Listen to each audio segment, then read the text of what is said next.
as it develops. Tomorrow should be interesting, or rather today. Now it is 222. Anyway, this is Chief Crow. Have a great night.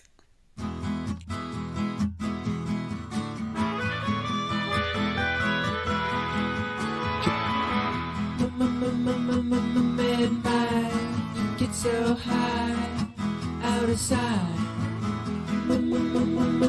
Midnight, yeah, sonic boom, put yourself through the plasma moon.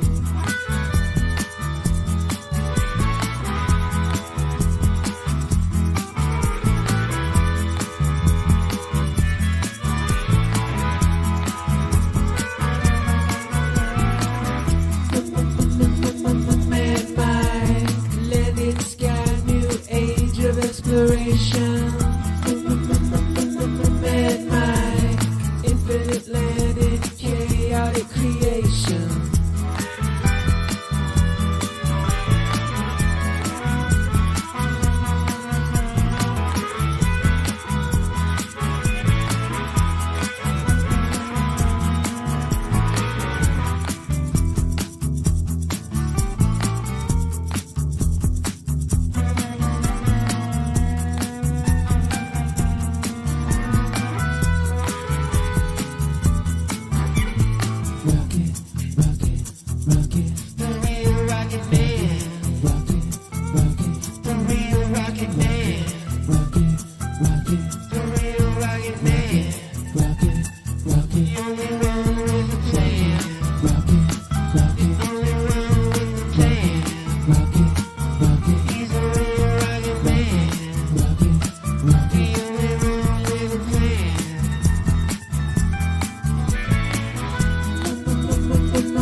Auto-hoaxing really has to do with a very tight grasp on the facts of reality. Auto-hoaxing is based on logic and automatically believing what you see. Hello everyone, thanks for joining. It's February 21st, 2022, 5:53 p.m. Mountain Time, 8 minutes late. I'll be right back. Live stream notifications are going out now.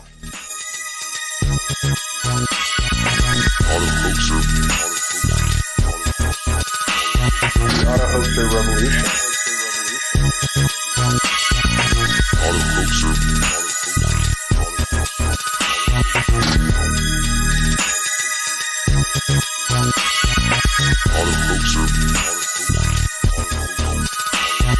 The Auto-Hoaxer Revolution.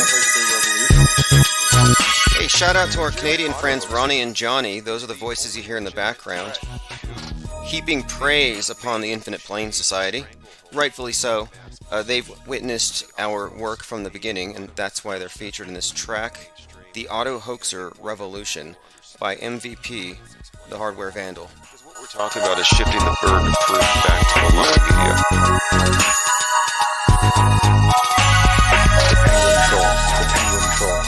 Yes, so if you wonder who is it saying the Penguin Trolls, yeah, that would be Ronnie and Johnny, and I think one of the sound bites in this track is actually this guy, was it Unirock? What happened to Unirock? Did he get arrested at the 1-6? No, for real though, I was emailed by Tim Osman with an S, and he said, hey look, Unirock is sitting in Pelosi's seat, and that was the first time I had seen the QAnon shaman. And I just took it at face value. I trust my source. I'm like, yeah, wow, Unirock's at the Capitol. I mean, there were a bunch of other right-wing agitators walking around live streaming. It just didn't seem out of place. So I actually thought that the QAnon shaman guy was actually Unirock. And if you don't know who Unirock is, not much to look up there. I don't even know what he was about. Just another one of these YouTubers with a lot of stuff on the screen. One of these Streamlabs channels. It's like, am I looking at a slot machine game? Is it like, what am I looking at here? All right, we're joined by X322X, Osher06. We thirst for truth with the popcorn. Yep, penguins eat popcorn. By the way, text message notifications will resume tomorrow. You can thank the banks for that. We have this bank holiday, which actually means that I don't get my deposits from Friday, and that's what funds the text message notifications, all the generous super chats from our listeners. We'll see a couple of other things off the top of my head. One of them was Kelly Wheel's book, the writer who infiltrated our Discord server. She wrote the book about Flat Earth. She's been on a few interviews, and that book comes out tomorrow. So today is the 21st. Tomorrow is not just Taco Tuesday, and this is actually, I think, the most significant celestial event since the Great Conjunction, timed with the Great Reset, that we'll probably ever see. And this would be, of course, Pluto Returns. And Pluto returning is somewhat analogous to the Saturn returns. The idea being it returns to the point where it was at your birth, that being Saturn. So Saturn returns like 27 or 30 years after you're born. And in the case of Pluto, well, its journey is too long for one lifespan, so nations might see a Pluto return. And so America's Pluto return, America's going to see tomorrow, I guess, what's going to be the exact point Pluto was in on July the 4th, 1776. So it's like a 248-year cycle. And what does that mean? Well, Pluto, I think Hades, maybe hell, I don't know. I mean, the narrative has been building. This whole story, I talked about this last time we spoke, but there's a lot of stuff with dead dogs. In fact, Joe Biden was talking about how he dumped a dead dog on someone's doorstep. And that story seems weird and out of place. And then there's the story, kind of out of context, but trending, from a couple of years ago, where Johnny Depp was forced to put some of his dogs to death in Australia, and he talked about it in a very strange way. But anyway, this just adds to it. Here's an image of Joe Biden, CGI Joe, kicking his dog around. It's on a leash. But now, here's the significance, because we've been saying, what is the significance of all this weird dead dog stuff? What's with all the dogs, the dead dogs, and does it tie into Pluto? Specifically because Pluto, the so-called planet, literally has the face of Pluto on it. And they were both discovered the same year, 1930, by the way. So here we are talking about dead dogs, and Pluto returns, and then I'm thinking, wait a minute. Pluto's the god of the dead, the underworld. He's also something like a god of wealth, which makes sense. It has to do with the mineral wealth beneath the earth. But yes, Pluto is the god of the underworld and the dead. And I thought, well, that might pertain to the dog. You've got many psychopomp type figures, and one of them, Anubis, the dog-headed guide to the underworld. So I thought there might be some connection there. And as I looked into Pluto, the images that immediately popped up were of this deity who has the three-headed dog on a leash. So there's a pretty blatant dog reference there. And by the way, if you just got here, text message notification will resume tomorrow. We had a bank holiday. Now, if you want to make sure you always receive those notifications, well, the best you can do is share the channel. The more people that subscribe, the more people who that join, the more we can expand what we do. And text message notifications is a very nice thing because it overcomes a YouTube system of selectively ignoring live stream notifications. So there you're looking on the screen. That would be Pluto with his it's not a trident. It's the two-pronged spear thing, and then you got the three-headed dog. So anyway, dead dogs, dogs, and then I see Biden here kicking his dog on a leash. I'm not really sure if that has specific relevance to it, but again, it's kind of hard not to notice all this dead dog stuff. It just stands out. Cubstar says, yeah, Cerberus, the three-headed dog guarding the underworld. Yep, that dog pre-exists Harry Potter. I think that's where I last saw it. They use all these ancient stories and they kind of bring him back in new forms all the time. So it's always interesting to see what archetypes or what symbols they're throwing out there. Linda Curtis says Tom Cruise supposedly saved his dog. Oh, that's right. Okay. And we'll get back into that here. Also, get on the newsletter. That way you don't miss out on any notifications. Joe Rogan pulled from Spotify. Apparently, he disappeared from Spotify. I read in a few places that he might have returned, but there was no explanation for it. It wasn't like he did it. But yes, Joe Rogan temporarily disappeared. What would you do without Joe Rogan's medical advice, timely advice? And honestly, I don't know enough about him to listen, to comment on the content of his show. I mostly just know him based on the misrepresentations. And I assume that they are hysterical exaggerations. I don't think he's that extreme. But I also think that he's playing into this thing. You have to look at the numbers. There's no coincidences. There's a reason why they pulled 42 tracks. There's a reason why they specifically noted 24 uses of the banned word that was highlighted in a compilation that may have been put together by Colin Kaepernick's attorney. Then they pulled 71 more tracks, making a total of 113, which has a great deal of significance when you look at these scripts, these stories they're telling us, and that number is associated with the Phoenix. In fact, it was the Apollo 11 capsule they blew up at 1:13. The Challenger blew up at 1 minute 13 seconds. Very significant. But I want to stick to this talk about the numbers, specifically the 222 thing, because it's been getting very, very, very strange.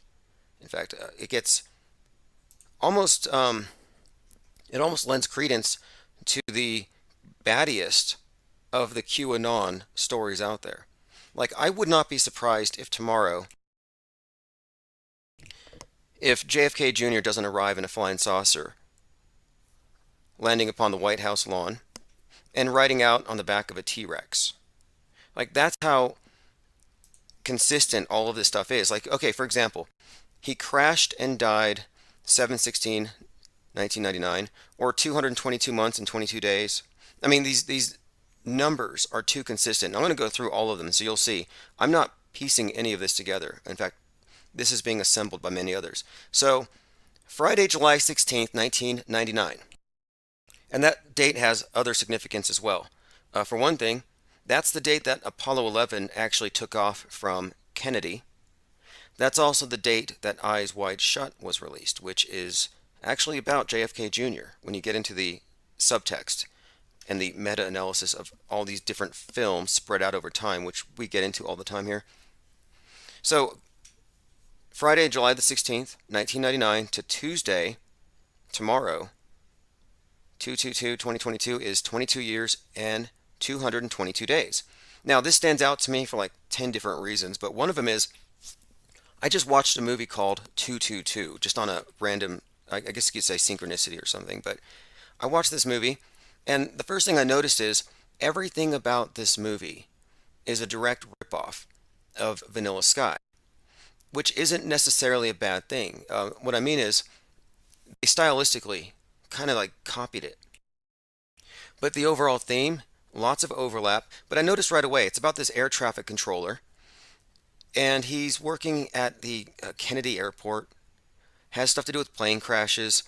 But anyway, without any spoilers here, I couldn't really give any, because it's basically about somebody realizing his life is scripted and it's all astrological. It confronts all these different areas, but the main thing is this. It overlaps very closely with the Vanilla Sky story. And Vanilla Sky was based on a story called Open Your Eyes. And so when you follow this bigger storyline of JFK Jr. being actually encoded into Eyes Wide Shut, Now, again, if you follow Kubrick, you'll see he includes the Kennedys into his movies. So, from that perspective, I look at Vanilla Sky. In many ways, it's just a continuation of Eyes Wide Shut. Eyes Wide Shut and Vanilla Sky originally called Open Your Eyes. And when you look at it from that perspective, you can see how consistent this story is. And then, of course, it doesn't strike me as a coincidence at all that Tom Cruise is now going to the space station. Of course, Apollo 11, Kubrick, he's been embedded in this space narrative the whole time. But what I'm getting at is that tomorrow is 222. And this movie, like Vanilla Sky, is obviously about JFK Jr.'s supposed return. That's what Vanilla Sky is about in the subtext, just as is Eyes Wide Shut. It's about his faking his death. In Vanilla Sky, it's about a guy living undercover in New York under a mask, and he's trying to win back the kingdom that was taken from his father by these board members. And he plans it like an invasion of Normandy, is how he describes it. I mean, we could go into these movies separately, but my point is, I've been noticing a lot of stuff pointing at this particular narrative, which again is totally manufactured and engineered. Not saying it's real, but I'm saying it's definitely there. Like there is a reason why the QAnoners believe what they believe. They've been fed this, and I think it's actually a sort of a neo-Christianity. In fact, they have correlated the Kennedy bloodline with the bloodline of Christ. That's how kind of far gone they are. All right, let me go through some comments. I want to make sure I don't miss anything. Andrew Munchkin says, Mac would be dead if it wasn't for Rogan's ivermectin tip. Oh, speaking of Mac, not that Mac, but I mean the name, it reminded me of something else that I came across last night. So the QAnoners point to the song Return of the Mac, which has been played at several Trump rallies, and they say that this is a reference to the return of JFK Jr. It's a reoccurring theme, and I know it sounds absurd.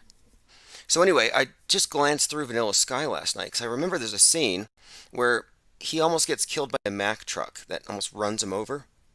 And I recall the number of the Mack truck was 22, and I double checked it, and it is.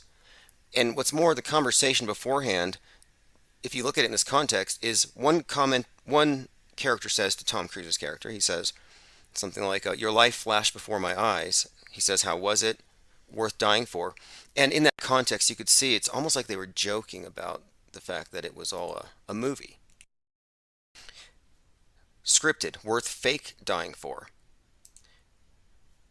Okay, let's go on. Salty Siren says, release the Hounds of Hell.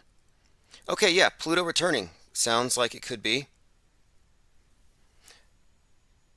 Lots of eye symbolism from Tom Cruise says Tomanoid, Mission Impossible 2, Vanilla Sky, Minority Report. Yeah, find me a movie cover, a mainstream movie poster that doesn't have the all-seeing eye. Thanks Finbar66 and Andrew, and because everyone here pitching in. And like I said, text message notifications will come back tomorrow. It would have been today if it wasn't for this bank holiday. Okay, so we'll move on from this, but there's probably more. Really quick shout out to all the great people that entertain us by pretending to be doctors on television. Doogie Howser, Dr. Fauci. I don't recognize these others. Anyway, if you like any of the memes that you see on the screen, just go to minds.com/Infinite Plane Society. I also have some voicemails I want to go ahead and go through. Let's do voicemails first. I think I might have fallen a little bit behind. I have a lot of announcements, but I don't want to waste time on those because you'll find out anyway. Okay, so anyway, this is the thing tomorrow. So again, tomorrow, Pluto rising means Pluto will be where it was on July 4th, 1776. And these numbers, as you know, mean a whole lot in this bigger context. 1776, Illuminati, Declaration of Independence, the height of the One World Trade Center. 1776 has meaning beyond that. I think it's also part of this framing of this schism in our world between those who like freedom and those who like lockdowns.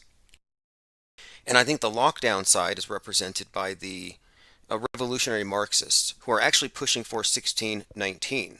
So I kind of look at this as They have pitted 1619 versus 1776, two worldviews. That's the schism, that's the crack, the kraken that is constantly being referenced in the media, in the news. This is the crack they have driven in society, and the schism is perfect. And it's really quite elegant when you look at their storytelling and how even minute details all seem to just fit right into place. But that's how it is with a good script. A good director will have something in your field of view before he reveals it later. Everything has a meaning. Nothing is there accidentally. Wee says, am I tripping? The pic on the screen hasn't changed. Yeah, you may be. Let's see here. Let me go ahead and double check that for you, though. Is anyone else having the same experience? Crater Earth USA has joined us. He says, yes, you're tripping and the screen is frozen. Okay, the screen has been unfrozen. I had to yank a gremlin out of this computer here. We're being invaded all the time. And by the way, Crater Earth USA was live this morning on the Conspiratainment News Network, the first live show on the network. So I'm the program manager for this network. Same thing I've done with the Dark Matter Digital Network, but they're in the process of expanding and building back better, which you'll see more of that next month. But in the meantime, I decided there's no reason not to continue my same workflow. So I just went ahead and I turned my Conspiratainment daily news site, which already has a good number of subscribers, into a 24/7 streaming station, and it's going to be podcasts and live streams. So in the mornings you can find Crater Earth USA. In the evenings you can find me. In fact, I'm live there right now if you were to go.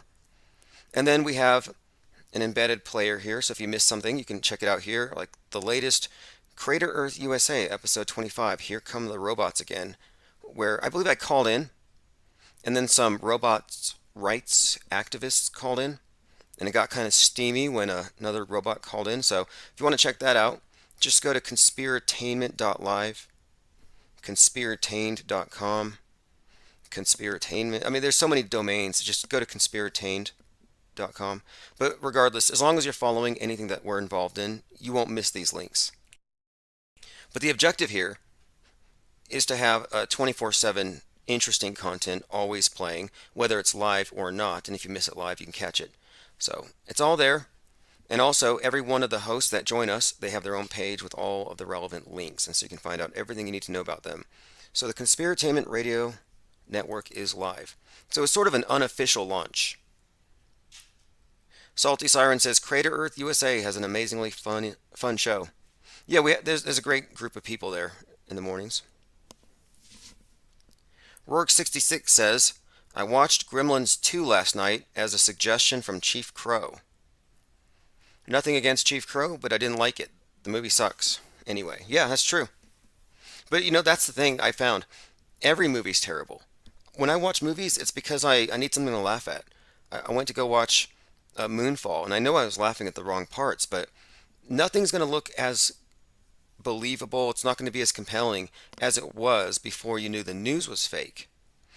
I think what they do here is they present a certain level of realism in the news and a certain level of realism in the movies. And they always maintain a certain level of fakeness in the movies so that what's on the news doesn't look so bad by comparison.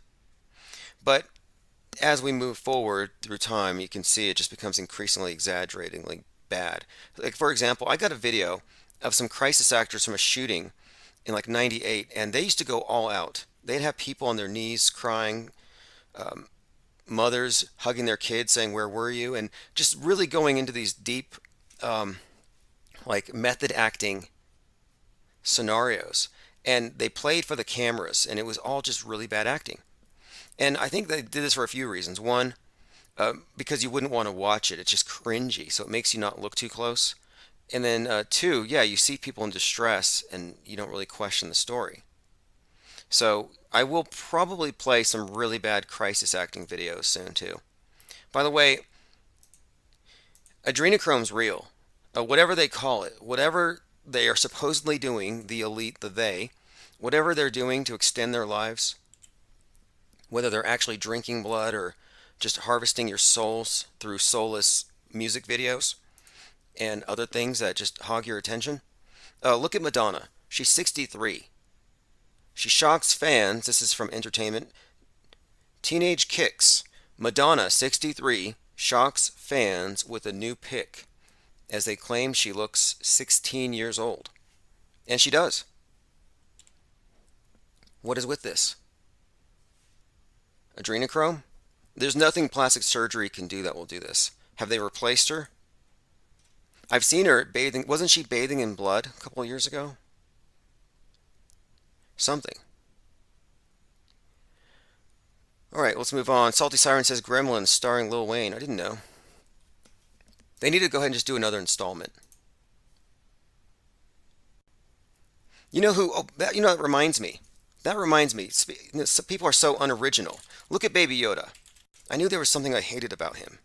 Look at Baby Yoda and tell me they didn't just take your basic Mogwai from the Gremlins, Gizmo, and just give him a paint job. They just totally ripped off Gizmo. They shaved Gizmo and called him Baby Yoda. So correct me if I'm wrong, but tell me that's just a shaved Gizmo. If you don't know who Gizmo is, he's what the Gremlins look like before you dunk them in water or feed them after midnight. They're very docile. They're very, really intelligent and cute little things. And they come, yep, definitely. I just checked it really quick. I hate to do research on the fly, but yeah, basically they just ripped off the Mogwai. I'm not a fan. Salty Siren says, I thought that the first thing. Hey, we're joined by Pete Shea. Dodo found alive in 2020. Okay, sex robots, sex in the future looks wild, Vice.com. You would have known about this. You would have known about the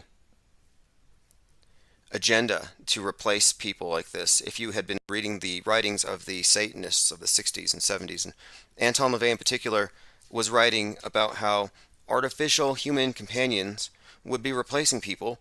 And he said, you might be laughed at now. And in a couple of his essays, he wrote about this, and it's happening. And you know who's going to sell them to you is Amazon. That's how it's going to happen. It's a robot invasion, but it's not like Terminator 2 where they break everything.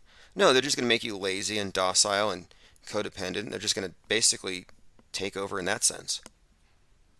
They're going to make you useless. I think that's the real agenda here. I happen to think that the entire lockdown was just a way for the elite to fast track this fourth industrial revolution. It's all about changing our political economic system and also getting all the people who can be replaced to just go home so they can just be replaced. And it's happening because your carbon footprint, not sustainable. Robots, very sustainable. But yeah, you could say this is part of some bigger satanic agenda to replace God's creation, possibly. Here's an actual photo. No, it's not a photo, it's just a meme, but it's an actual quote. You have Klaus Schwab dressed up like Chairman Mao, holding a baby black-faced Justin Castro. Klaus Schwab, Darth Schwab, WEF 666 founder and pusher of the Great Reset button, has said, quote, "What we are really proud of now is the young generation like Prime Minister Trudeau. We penetrate their cabinets. I was at a reception for Prime Minister Trudeau, and I would know that half of his cabinet, or even more than half of his cabinet, are for ours, young global leaders of the World Economic Forum." So he's talking about the insiders who knew in advance what the agenda actually was about. P. Trippa 103 says, present and accounted for. Zinvella says, Gizmo plus green food dye. Oh yeah, Baby Yoda. Yep. Alright, let's move on here. Yeah, so if you have any questions about the Conspiratainment Conspiratainment Radio Network, Infinite Plane Radio is going to be there. I'm getting others to join. But Infinite Plane Radio 24/7 is still its own thing. And always will be. For a reason. Got a quote here from Uncool Ben. Yeah, Infinite Plane Radio is going to remain in its present form at least for 30 years. That's kind of the timeline I've set here. A 5-year plan doesn't give you enough time to do everything you want to do. And then if you set a 30-year plan, you're more likely to accomplish it in less than 30 anyway. So I would like to accomplish a 30-year plan in 5 years. Okay, Uncool Ben said, he says here, I knew that dude was too fat to be a yoga instructor. Yoga instructors, at a minimum, need to be able to touch their toes, and there was no way that was a possibility with the size of his gut. Now, he didn't say who he was talking about, so I'll leave that up to your imagination. Crater Earth USA, IPR forever. Yep. When you say 30, though, it automatically puts a lot of people on notice. You know how many of my trolls and haters and stalkers and people who are trying to sue me aren't going to be around? I mean, I'm not trying to be mean about it. Maybe they'll get life extension. I'm just saying they just have to know that in the long scheme of things, they can't win. Now, this is interesting. I saw this and I thought, are they into mud flood? And I'm not going to spend a lot of time on this, but if you don't know the story, the Flat Earth movement got its reboot. I mean, there's already been a Flat Earth Society. There's been this idea. It's been on the news. It's been on billboards. It's been around. It didn't just come out of nowhere in 2015 when Eric Dubé and a few others came out with these popular videos. But it was Math Powerland's videos that had the most weight, because he wasn't just reading from older books, but he was an insider and a whistleblower who claimed to work for NASA, and they told him the Earth was flat. They told him about the ice wall and about the circling local sun, and he was hired to paint planets and globes to trick us. That was kind of the story. Well, he kind of disappeared after a while. I heard he went to Mexico, and then I see this. So it's like power clay. So they went from power land to power clay. And look, I'm not knocking this. I mean, we spent a lot of time talking about Dave Murphy and the others and their bizarre life extension techniques that don't work. I mean, ask Antonio Subarats. I don't think recycling his urine extended his life at all. So we're always ripping on a lot of these kind of kooky snake oil things, pseudoscience, and stuff that charlatans use to just seem like they have answers to life's problems. Well, here you have another interesting thing here that's kind of like that, but not as bad. Power clay. Apparently, you can use mud to reverse aging. No makeup, no additives. Beauty rock power clay. Heal, create, celebrate. So yeah, they're not just playing in the mud, they're actually healing and reversing the aging process. I don't think you ingest it. I looked at some pictures, it looks topical. Anyway, power clay, just look out. It's probably going to be on the shelves at your local Walmart, a jar of mud. I'm not sure where they're sourcing it from. Should be popular with the mud flooders, though. They're always about hidden technology and antiquitech and natural cures and stuff. This is an interesting picture. This is the guy that was found hanged in his cell, another one of Epstein's guys, Jean-Luc Brunel. Well, here's a picture of Clinton, Hillary and Bill Clinton, writing his suicide note. Does anybody know here if the truckers are actually going to D.C.? I heard that was happening. Okay, let's see. That's interesting. Tominoid says, if you make the mud with that, you could have longer life. Interesting. Too bad Antonio's not here to test it. Try this specialized mud facial. Okay, the United States is experiencing its Pluto return on February 22nd for the first time ever. The planetary return happens every 248 years, and it has brought down empires and changed rulerships. So, what do you expect? Paul McCartney has a track called 222 with the video. Not sure what it means. I couldn't get myself to listen to it. If any of you have, if you can handle it, I think I've had as much cringe as I can handle, really, for the year. Bernie Madoff's sister and her husband found dead in Florida home. Bernie Madoff. See, that to me is another world stage name. Bernie Madoff. I thought that when I heard Goldman Sachs. I'm like, these names. But yeah, so Bernie made off, but his sister and brother-in-law did not. All right, let's see. IPS takes the reins, says Salty Siren. Interesting, I hadn't thought about that. Yeah, well, Pluto is the ruling planet of my birth sign, Scorpio. So, yep.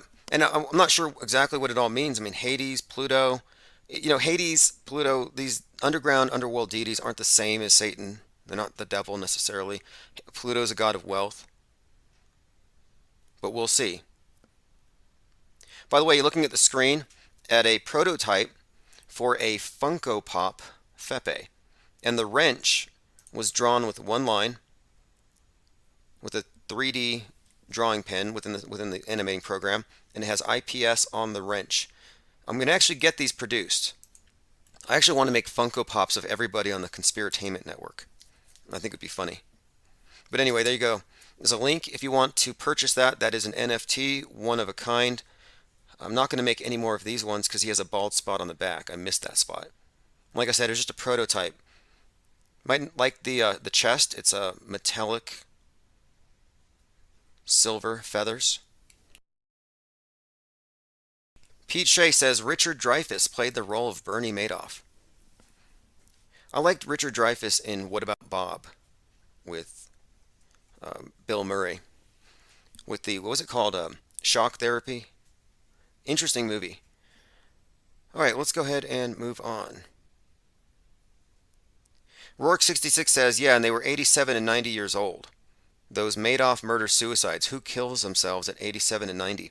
Yeah, if you have a few $100 now, you could just buy a rubber body that looks like yours. You can buy a training dummy, like the EMTs use. There was this place called Sigma 7, or 7 Sigma, and they had these training dolls that look so real. They're life-sized. I mean, they look way more real than the sex dolls that the people are buying. I mean, if you ever look at those things, they're ridiculous. They're just absurd.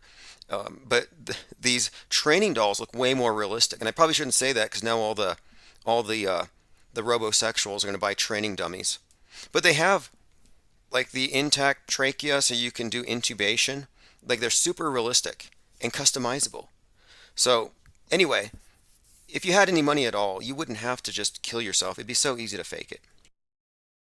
Especially today.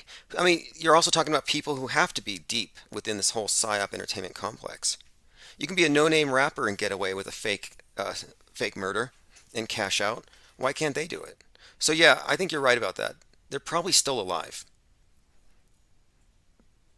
And if the elite actually have some sort of technology for beaming or digitizing their consciousness, then they're already in the metaverse.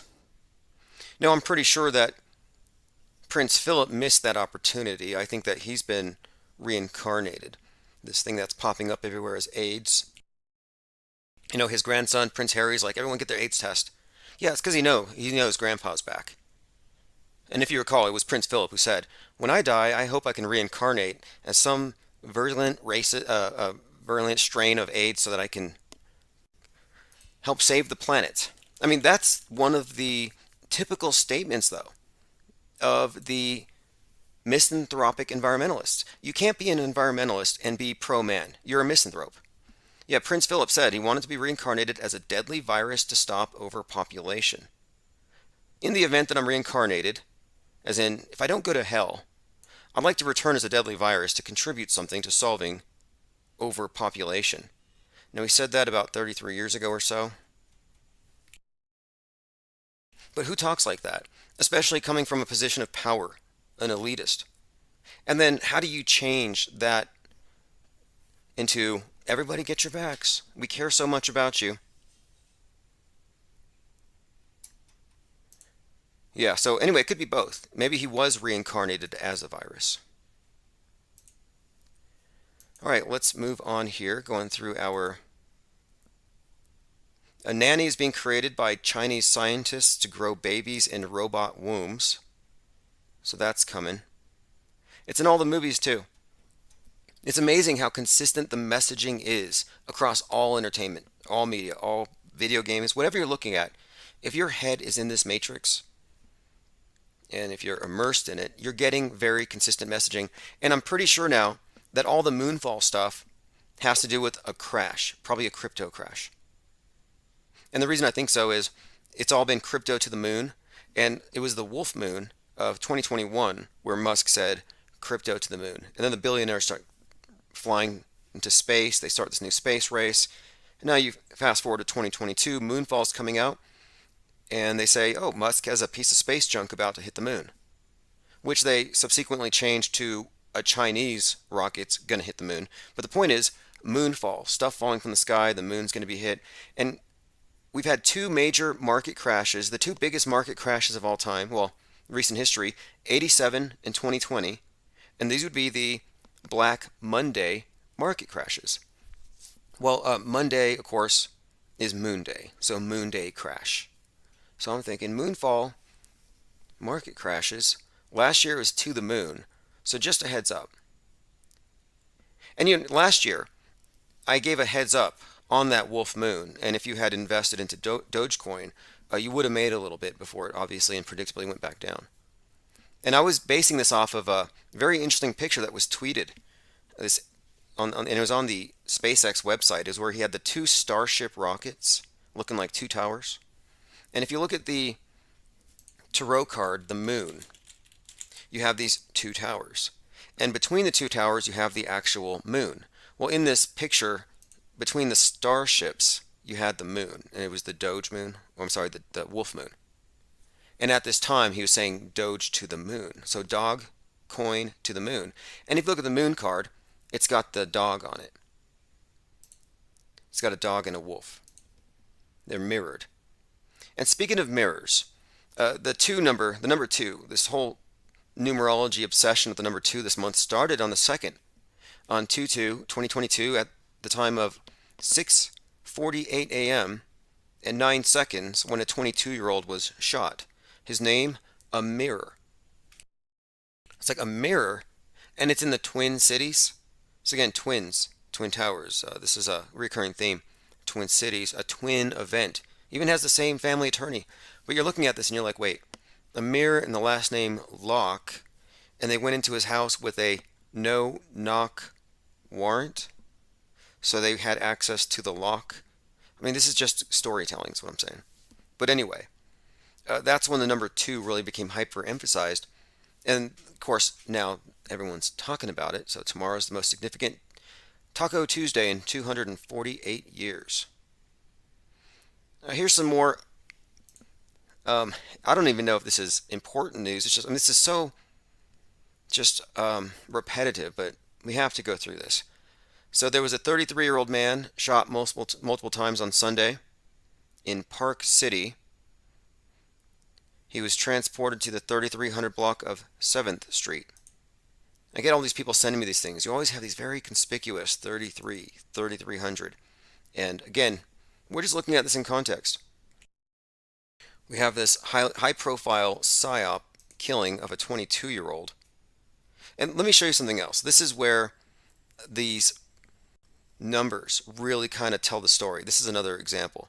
So in 1968, there was a twin explosion in Richmond. There's a documentary about it called 147. And you can follow this trail. It's kind of interesting. So what happened is at 147, and I'll pull up the receipts here, you had the killing of Dante Wright. And this was also in the Twin Cities.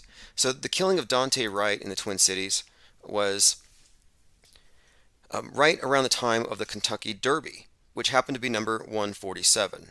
So killed at 147, Kentucky Derby 147. One of the horses there is Breonna Taylor.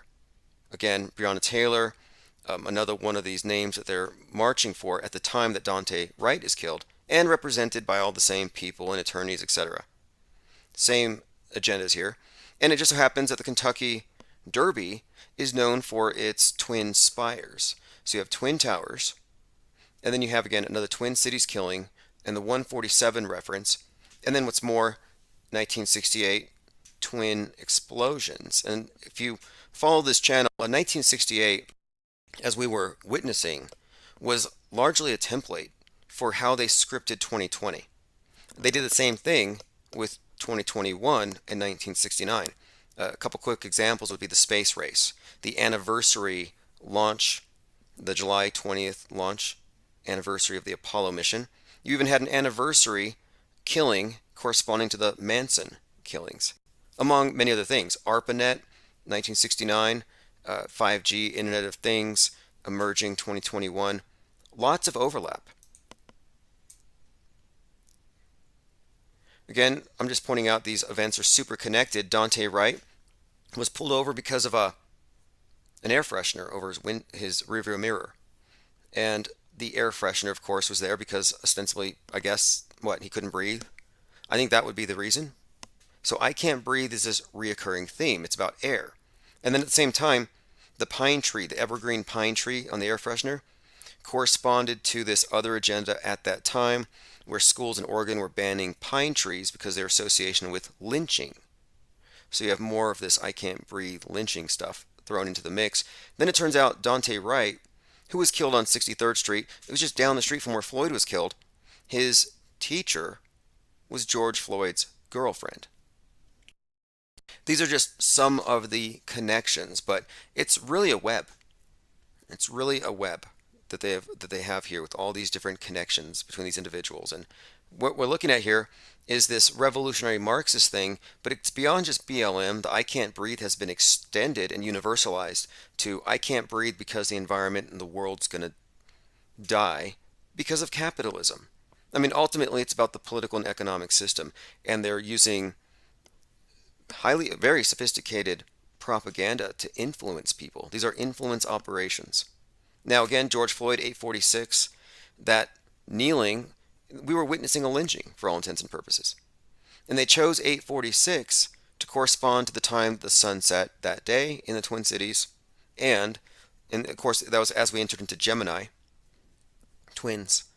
But also to correspond to 8:46 a.m. when 9/11 started. Lots of 9/11 connections to the George Floyd event. Yeah, the missing says Twin Pines Mall, a reference to Back to the Future. And one of the first pictures you saw of George Floyd when they first released the pictures, one, he's holding he's in front of a Corona poster, funnily enough, and it says light. And then there's another one in front of a brick wall, very Masony. But there's another one where he's working for a trucker company and you have pines on his hat. I mean, what we're looking at here is the symbolic language that's encoded into many of these psyops. And it's not even conspiracy theory. People get that wrong. What we're doing here is we're just looking. There's a difference between a conspiracy theory and an observation. Now, just because people don't want to believe it doesn't mean it's not true. I don't think reality or facts really cares about, our feelings. Although with the media, it's pretty much like that. They treat it like we have to adjust everything to account for the feelings of the snowflakes. The anonymous offended people out there. The anonymous victims. And what they've done with the environmentalist thing is they've taken the Marxist narrative of the poor and they've more or less replaced it with the environment. Save the Whales was just a cover for this Marxist thing. It wasn't really about the environment. And they kind of brought this back with the Bronx fire on 1/9, the 19-story building where 19 were reported dead, all kinds of 9/11 connections to that event. But specifically, started by space heaters, and they say space heaters are a symptom of the disparity between the rich and the poor and climate change, kind of tied together. They're too poor to afford better accommodation, so they have to buy space heaters. So the space heater, by the media, is now used as a symbol of inequity. And they say the space heater wouldn't be needed if the rich weren't polluting with their mega yachts and their lifestyles that cause climate chaos and cause things to be so cold that they need these things. So they have a way to scapegoat the rich for everything, even the weather.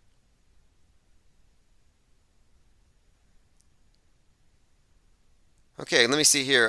The missing says space heaters are fake AF. Well, space heaters are real, but there's no space heaters in Chief Crow's tent out there in Antarctica, apparently. There's no space heaters in Antarctica. He's always in a parka performing. And if you haven't seen or listened to any of Chief Crow's recent live performances, I highly recommend them. Just go to infiniteplainsociety.com. I always share those. I always promote them to the subscribers, and so you can just find the archives there. Pete Shea says Catch 22.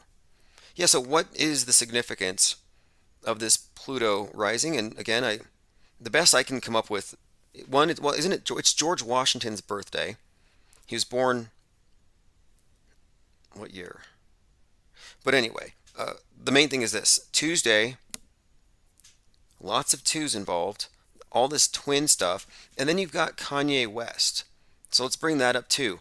Kanye West has a new album out called Donda 2. I guess Donda is his mom's name. So Donda 2 for $200. That's how much he's releasing it for. Now the last one came out when he was, what was it, in August? He was doing this release party. So they released Donda 1 in front of a large audience, and they have a house. It looks more like a chapel. It looks exactly like the chapel from both Westworld and the Rust movie set. And they burn it. And then he comes out doing the Burning Man thing. You know, Kanye West came out on fire. If you didn't see that, and that's just more Phoenix symbolism. It's also noteworthy that he had previously done the Christ, Crown of Thorns, Easter performance over there at Coachella. Christ and Phoenix are interchangeable in their symbolic language. And what we're looking at here is that he comes out doing this Phoenix thing on the anniversary date of the Burning Man festivals, which they stopped doing because of the COVID. So from 86 to 2019, you had 33 Burning Man festivals. By the name, look at Black Rock City. Black Rock, very significant, a key term here, but 2020's Burning Man canceled, although on that date where you would have had it, you had an Antifa guy burning, set himself on fire. I suspected it might have been Gage Grosskreutz, and that he couldn't throw the Molotov cocktail far enough to get away from the flame with his missing bicep.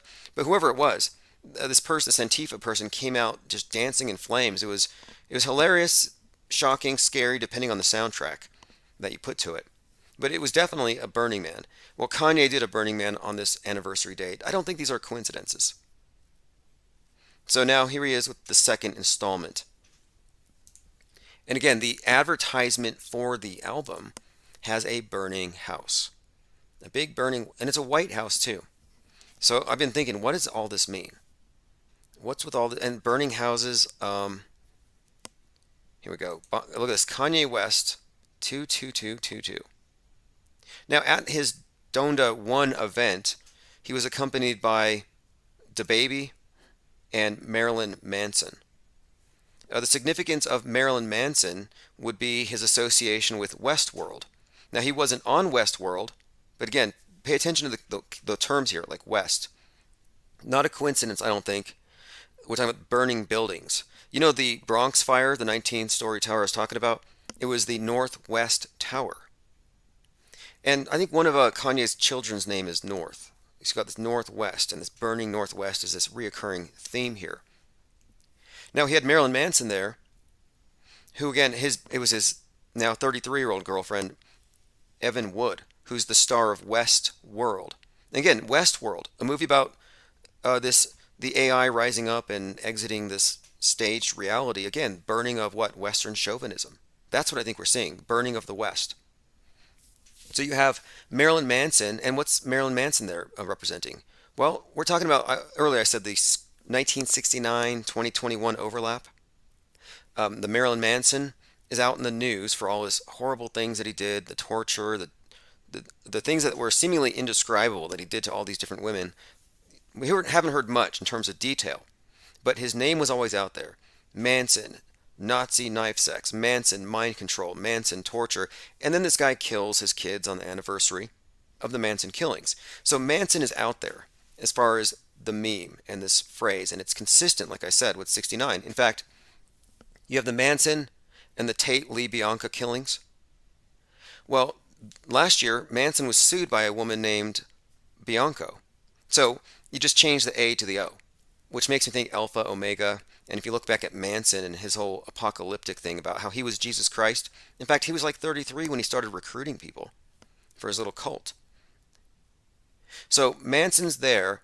I think because in Westworld, this woman, Evan Wood, realizes she's in the simulation and she begins to revolt and tries to, basically escape this thing when she finds out that she's repeating every day. So she has to piece together and figure out what's going on. And she realizes that the old man in black with the black hat, very Saturnian, dark individual, foreboding individual, she realizes that this guy's actually constantly killing her. And so Manson happens to look like her antagonist when you look at the archetype. Very Saturnian characters here. So her real life breakdown, seeing Marilyn Manson on that stage and having recollection about all the torture, it mirrors her Westworld awakening. And so I'm thinking that there's a deeper meaning here to Manson, the death of the West, Charles Manson and his apocalyptic story, and this burning of the house, and this entire Phoenix ritual, whatever this was. And then you could also look at, like I said, you had the Westworld connotation, but then you also have there's a couple other things about this, but you also have the Rust movie set, which is kind of implicated in this whole thing too. And of course, with the Rust movie set, you have Alec Baldwin, who said he wanted a meteor to hit the White House. So I'm like, okay. He wants a meteor to hit the White House because of Trump, and then he shoots a guy with Trump's birthday. Kind of funny. Birthday being 6/14. And if you look it up, the movie Don't Look Up, it's about a comet that's going to hit the Earth in 6 months and 14 days. So you think about burning White House, burning house, comet, meteor hitting White House. A lot of these things seem to be tying in. And the central thing here, the key I'm seeing here is the West. And of course, what this might mean. And the Northwest in particular seems to be implicated here, or suggested here. And then of course, this is all, we don't have all the information, but I think it's a little more than just conjecture. I think we are definitely looking at some kind of elaborate story. Let's see here, going through your comments.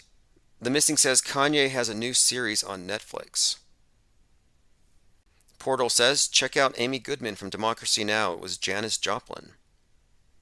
Yep. Oh yeah, the 27 Clubbers. Morgan Freeman, Jimi Hendrix. Janis Joplin, another 27 Clubber. Amy Goodwin. This is consistent too.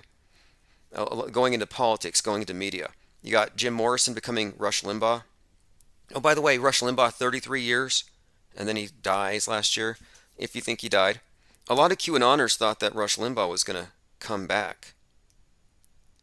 And by the way, Jim Morrison, you notice the anagrams now and the foreshadowing? It's even more obvious with these older ones, like Jim Morrison, Mr. Mojo Rising. Definitely a hint there.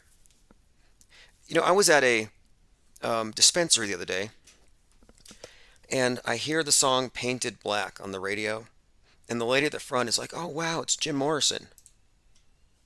And I'm like, oh, at least we know the weed's probably good. Like, how do you mix those two up? Alright, let's see here. U.S. convoy to shut down traffic outside D.C. If anybody knows anything about that, please fill me in. Because they said they were going to go down to the Super Bowl. This trucker threat just seems to be highly exaggerated. I don't really find that all that believable. Now let me go through the notes that we've assembled here. I'm getting a lot of great stuff from Twitter as well. Kevin Mooring says Rush Limbaugh and Jim Morrison both use the golden microphone. Yeah, that's another thing that connects them. Tricky Who says, come on Tim, the Jim Morrison conspiracy was debunked. It actually wasn't.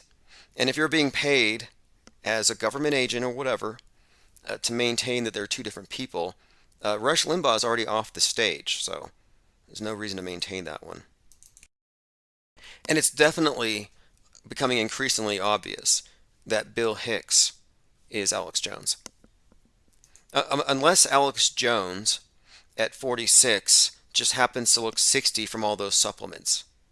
Like, what kind of supplements is he actually taking? Now, I saw this tweet, and someone said it might not be the actual Owen Schroyer account. So I've been Maybe I've been hitting up the wrong Owen Schroyer. I've been reaching out to him saying, hey, I know you're the QAnon shaman. That's another deep fake in plain sight. I'm like, would you please respond to this? And he hasn't responded, but I'm starting to think I'm actually communicating with a fake account. So I'll pull that up here in a second. Nick the NASA Pimp says Westworld 3 in the print ads. The release date was March 11th, but oh yeah, March 15th. Yeah, but it was right after 3/11. And if you look at the movie posters and the art, the Westworld stuff, it's kind of worth examining. I mean, we've done a lot of this stuff already, but let me bring up Westworld 3 logo because I think that the 3/11 event was World War III, that it is World War III. It's the war of the elite. Now, look at how, I mean, this is all just foreshadowing what's to come. So you see 3 vertical bars, and it says West World. And again, think, we're talking about the destruction of the West. That's what I think one of the bigger stories is. So one of the posters has an individual who looks like he's being impaled on a building, an Empire State Building, which looks like a big Vax needle. Not a coincidence. Then you're looking through a window, and you see 2 bars. Or you're looking at the 3 bars for World War III, or Westworld Season 3. But it looks like the Twin Towers in the negative space. So you have a 9/11 insinuated right there. And then, of course, you have this needle, and then they show the needle going through a person.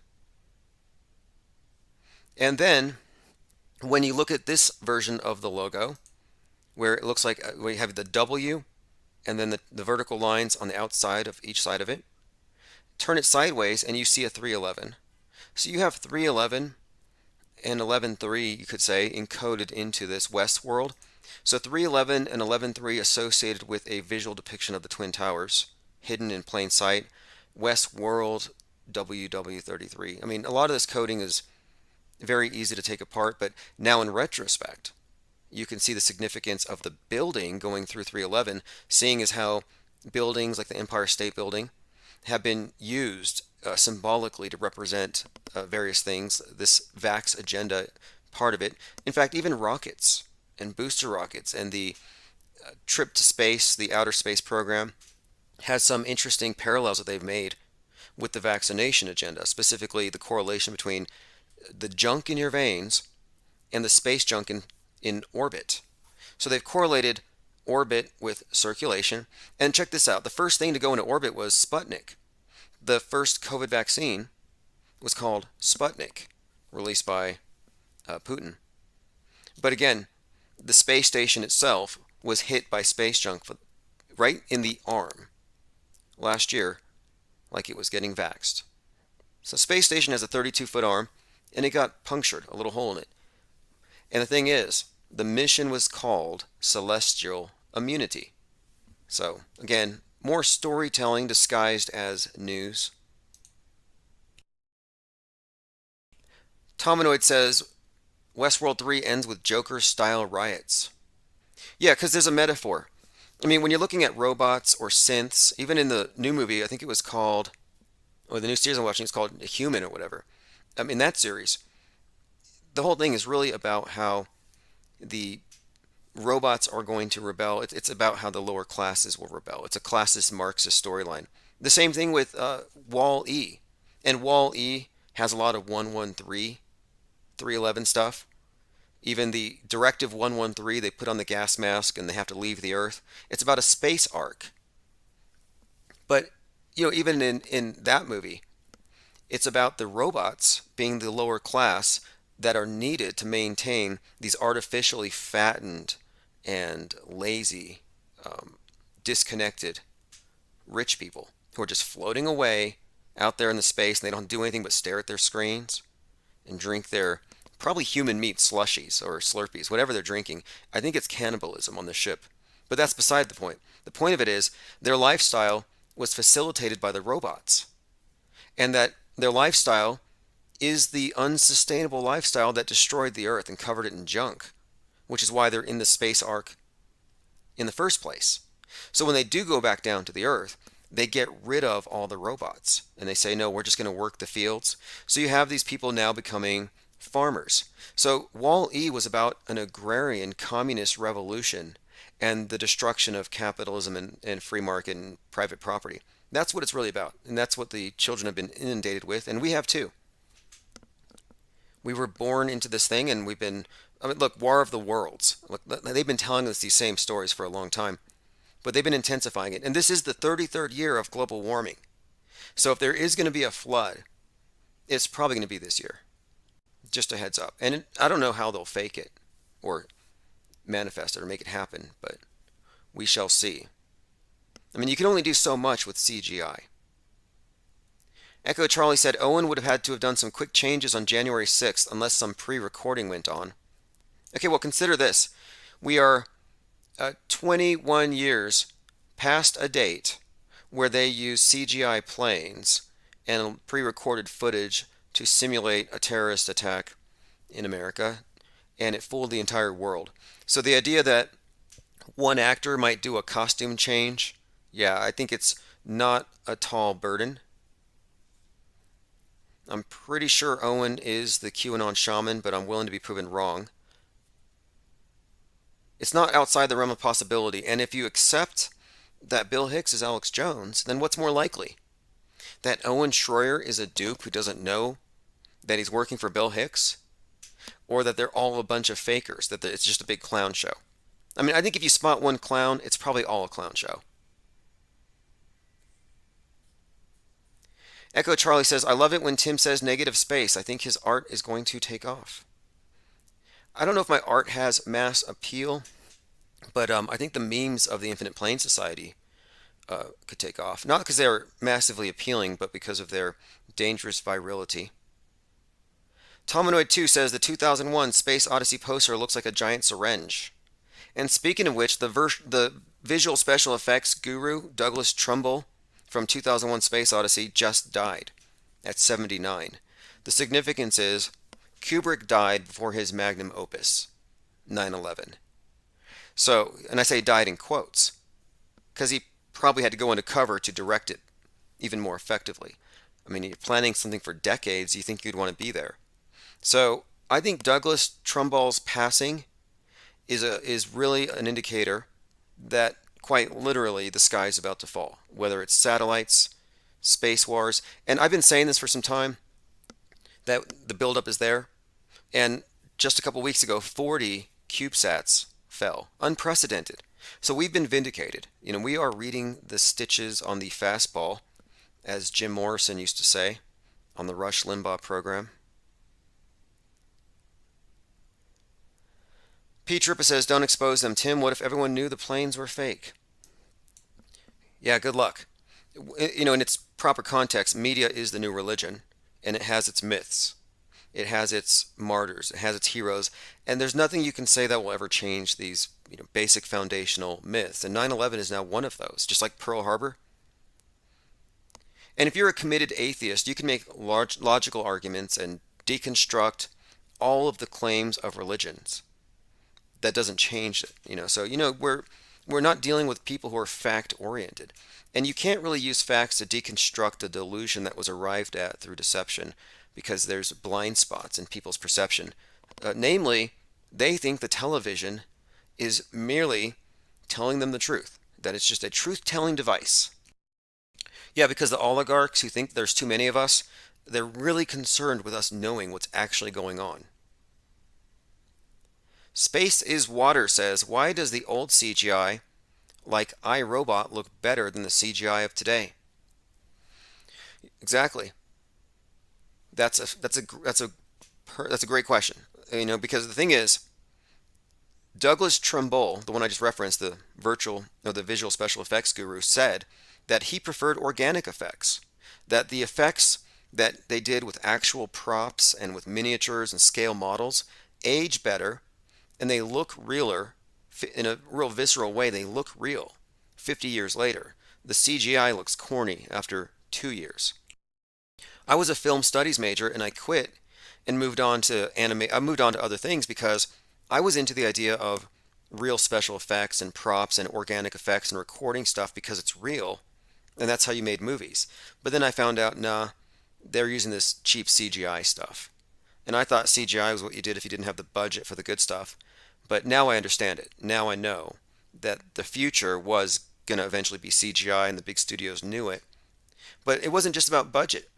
It was also, I think, about keeping the public visually dumbed down. They don't want your visual acuity to allow you to see through their deceptions. So I think they've deliberately dumbed it down.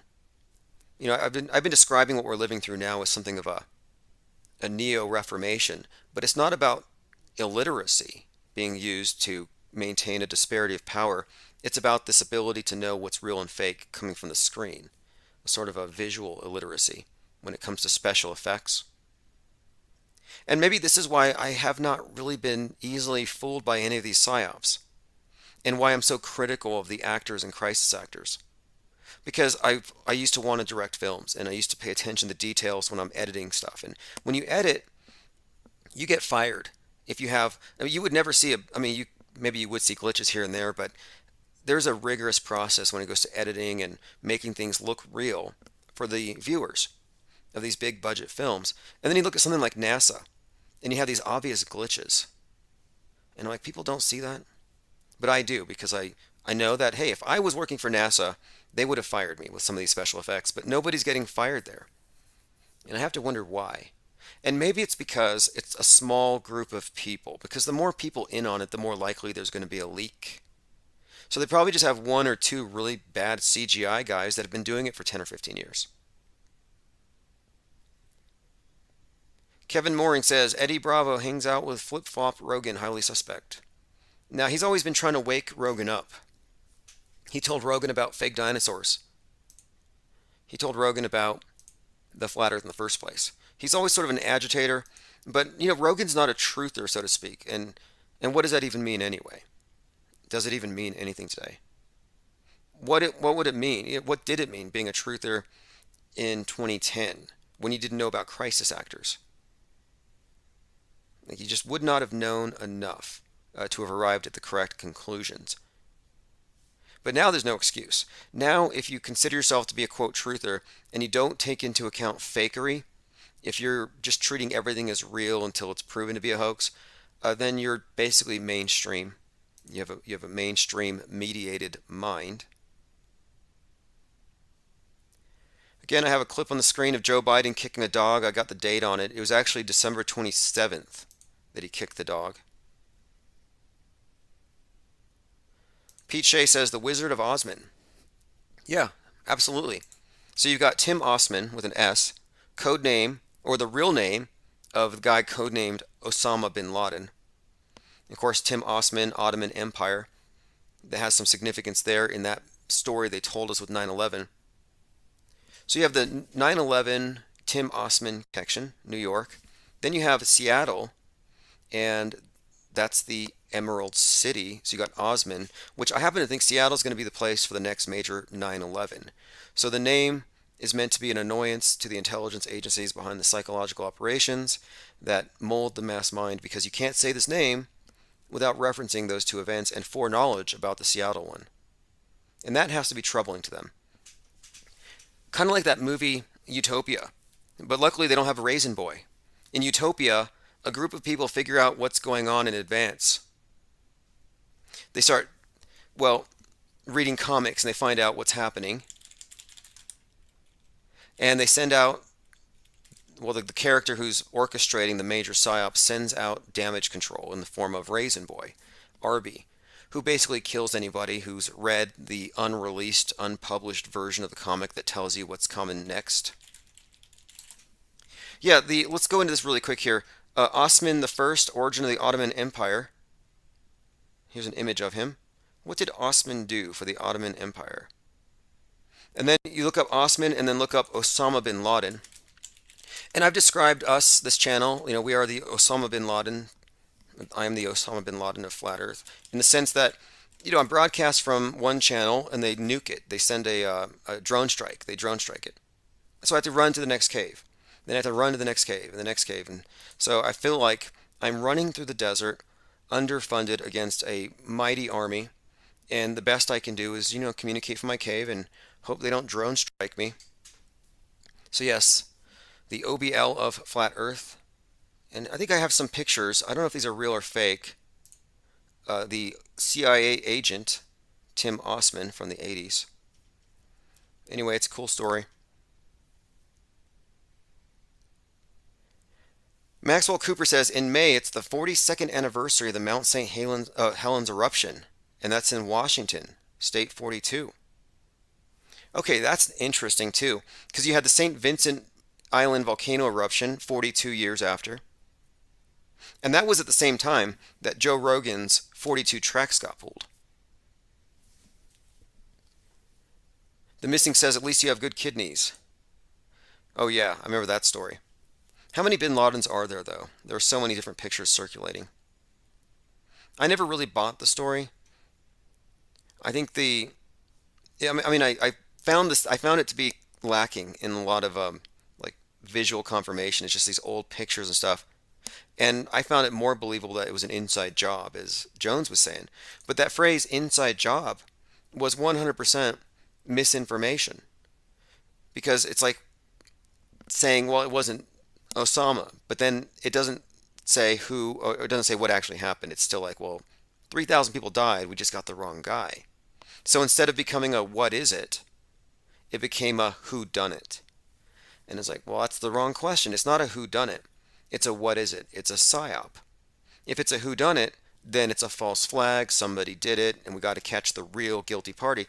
And so there were a lot of people still running around thinking that Israel did 9/11, or George Bush did 9/11 for oil or whatever. And what they're all missing is that nobody did it. Nobody did it. It was done, well, you could say the media did 9/11. Echo Charlie says, everybody works for the CIA, mic drop. Yes, we do. I think we do. I mean, we're like unpaid. They ought to pay us. We're unpaid consultants for the CIA, the FBI, the CIS, and whoever else. The PSYOP entertainment industry owes the Infinite Plane Society really a debt of gratitude for poking holes and really upping their game. I got a review. By the way, if you search Infinite Plane Radio, or even just search Infinite Plane, just search the phrase Infinite Plane by itself, and we're one of the top results. We're on iHeartRadio. So if you want to subscribe to any of these podcasts, we get far more traffic than we ever did on YouTube. So that's why, I can lose 3 YouTube channels a week without even batting an eye here. But my point is, if you subscribe to any of these podcast channels, you'll get your notifications, you won't miss anything. And if you want to leave reviews, it certainly helps. I got this review the other day, and I'm hoping to get it counterbalanced. Actually, this one is from a few months ago, but it was retweeted to me. And it was from some, I'm sure he's a real nice guy. And this is on 6/5/2021. And again, if you want to go to Apple, Audible, iHeartRadio, TuneIn, Last FM, pretty much any podcast platform you can name, you'll find us. In fact, recently also, well, I don't want to get too far. I'll just put the links in the chat. We'll leave it at that. You can find out whatever player you want. But anyway, here's the review by Reverend Shabazz. Absolute rubbish. This clown is the Steve Ducey of Alex Joneses. This is what conspiratainment radio would sound like in the world of idiocracy. Space is a hoax level of disinformation. So this was back in June. And I think that's probably one of the reasons why I doubled down on the use of the word conspiratainment. If people like Reverend Shabazz are against the notion that entertainment value plays a role in the transmission of ideas, that it's part of how you communicate. It's not about, people think of entertainment as being mindless. No, I'm talking about engagement. I think engagement and entertainment are somewhat synonymous. And we have to be engaging with this information. We have to reach the right people. So packaging things in a way that's entertaining, though, has been demonized by the media. So they invented the word conspiratainment as a dirty word. Oh, that's conspiratainment. If it's a legitimate conspiracy, it should have you running for the hills. It should have you buying food and rounds and bullets. And so most conspiracies are of the variant of run for the hills, they're all going to get us. They don't want you to reach for your popcorn. And I'm thinking, if you're reaching for your popcorn, rather than ammunition, then your priorities are correct. You're not responding to the TV as though it's telling you the absolute truth. You're not responding to mediated ideas, and you don't know who's filtering these ideas. We live in, we are accused, those of us who look into alternative media or outside mainstream, of being in an echo chamber, but nothing could be further from the truth. We're way too open to too many new ideas to be echo chamber dwellers here. We're not the cave dwellers, the Plato's cave dwellers. Let's see, going through some comments here. Where's Waldo? Yes, Podbean. In fact, I like Podbean quite a bit. That's one of these podcasting platforms where you can actually stream just straight audio. All right, let me run through some headlines here, and then I want to get to the voicemails. Echo chambers on social media spread vaccine misinformation. So the difference between an echo chamber and what we have here is the chat room is open. Nobody's blocked. So new ideas can get in and bad ideas can get out. In fact, we had the Mandela effect in here once, and I think we kicked it out. But it's welcome to come back in. In fact, recently the Mandela effect came back in. One of its promulgators told one of its super spreaders said, "You're a Mandela effectee because you spelled meatloaf as one word." I'm like, okay. Profound. But I don't have anything against the Mandela effect itself. But what I think they've done is they've given a false explanation for eyewitness testimony that is influenced by the interrogator. It's very easy to understand what actually causes the so-called Mandela effect. But as Mark Twain said, it's easier to fool a man than convince him he's been fooled. Disposable face mask trash is poisoning the water, creating a toxic time bomb. Now, again, it's 33 years since they said that the ocean levels were going to rise because of our collective carbon footprint. And I said this before, if the ocean levels do rise, it's because of the billions of tons of PPE being ditched in the ocean. But now it's also poisoning the ocean. We had a South Pole episode where we had a raft made of used PPE covered in COVID that made its way to Antarctica. And that's literally happening right now. A new book, Off the Edge, explores conspiracy mindset. This is from Kervert Kelly, or Kelly Weil. Great book. I haven't read it all yet, just some excerpts, but I'm going to buy the book tomorrow. Off the Edge. She discusses the age of political tumult and the internet culture, using flat earthers as the focus of the book to give an understanding of the cross-pollination across conspiracy beliefs. Now, she says you can see the curve at 2 miles. She says if you're looking across 2 miles of ice and there are ice skaters 2 miles out, they're behind 8 feet of curve. So, how small is the planet in her mind? I mean, really. 8 feet at 2 miles. That's smaller than the moon. But I'm just wondering, how did she arrive at that after having been surrounded by flat earthers for how long? Doesn't make any sense to me. Unless she's been intentionally fed a lie. Although, I do think she's genuine. And at the end of one of these interviews, they ask her, are you open if somebody is able to prove the globe wrong? And she basically says, yeah. So in a way, I would say she's just one of these persons who is a default believer in mainstream science. And, you can be default. You can be a defaulter, an NPC. Just default to whatever the consensus agrees with if you want to. I don't have any problem with that. I mean, again, I just suggest that we're looking at a religious paradigm and that it's not scientific. So if she's going to come up here and basically mock or rather, not mock, but misrepresent people who question science as somehow being the opposite of scientists, of having any kind of scientific mindset, I think she's pretty far off and ignorant in that. Because the real thing here is that the flat earth question is asserting not that science is wrong, but that scientists are lying. There's a big distinction here. A science isn't a belief system, it's a methodology, or it used to be. Creation Bear says, any predictions for tomorrow?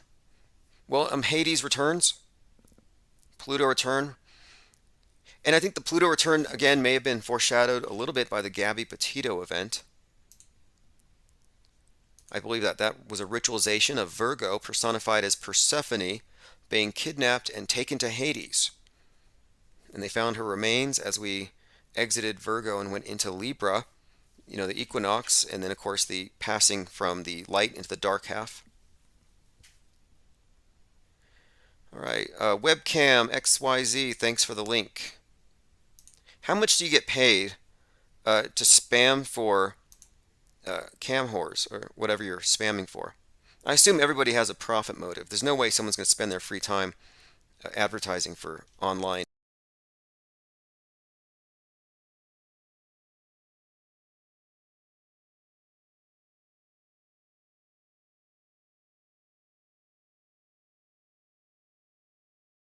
We are being hit by gremlins. Internet is a little spotty at the moment, but let me go ahead and send out live stream notifications. We are live. It is 1:13 a.m. Mountain Time. If you're getting the newsletters or the text alerts, you should already have received those. We'll give people just a few more seconds to show up here. Again, it is 3/1/2022. I guess the big news today is the State of the Union. The cracked State of the Union. I know they dropped the mask mandates. Will they be handing out crack pipes?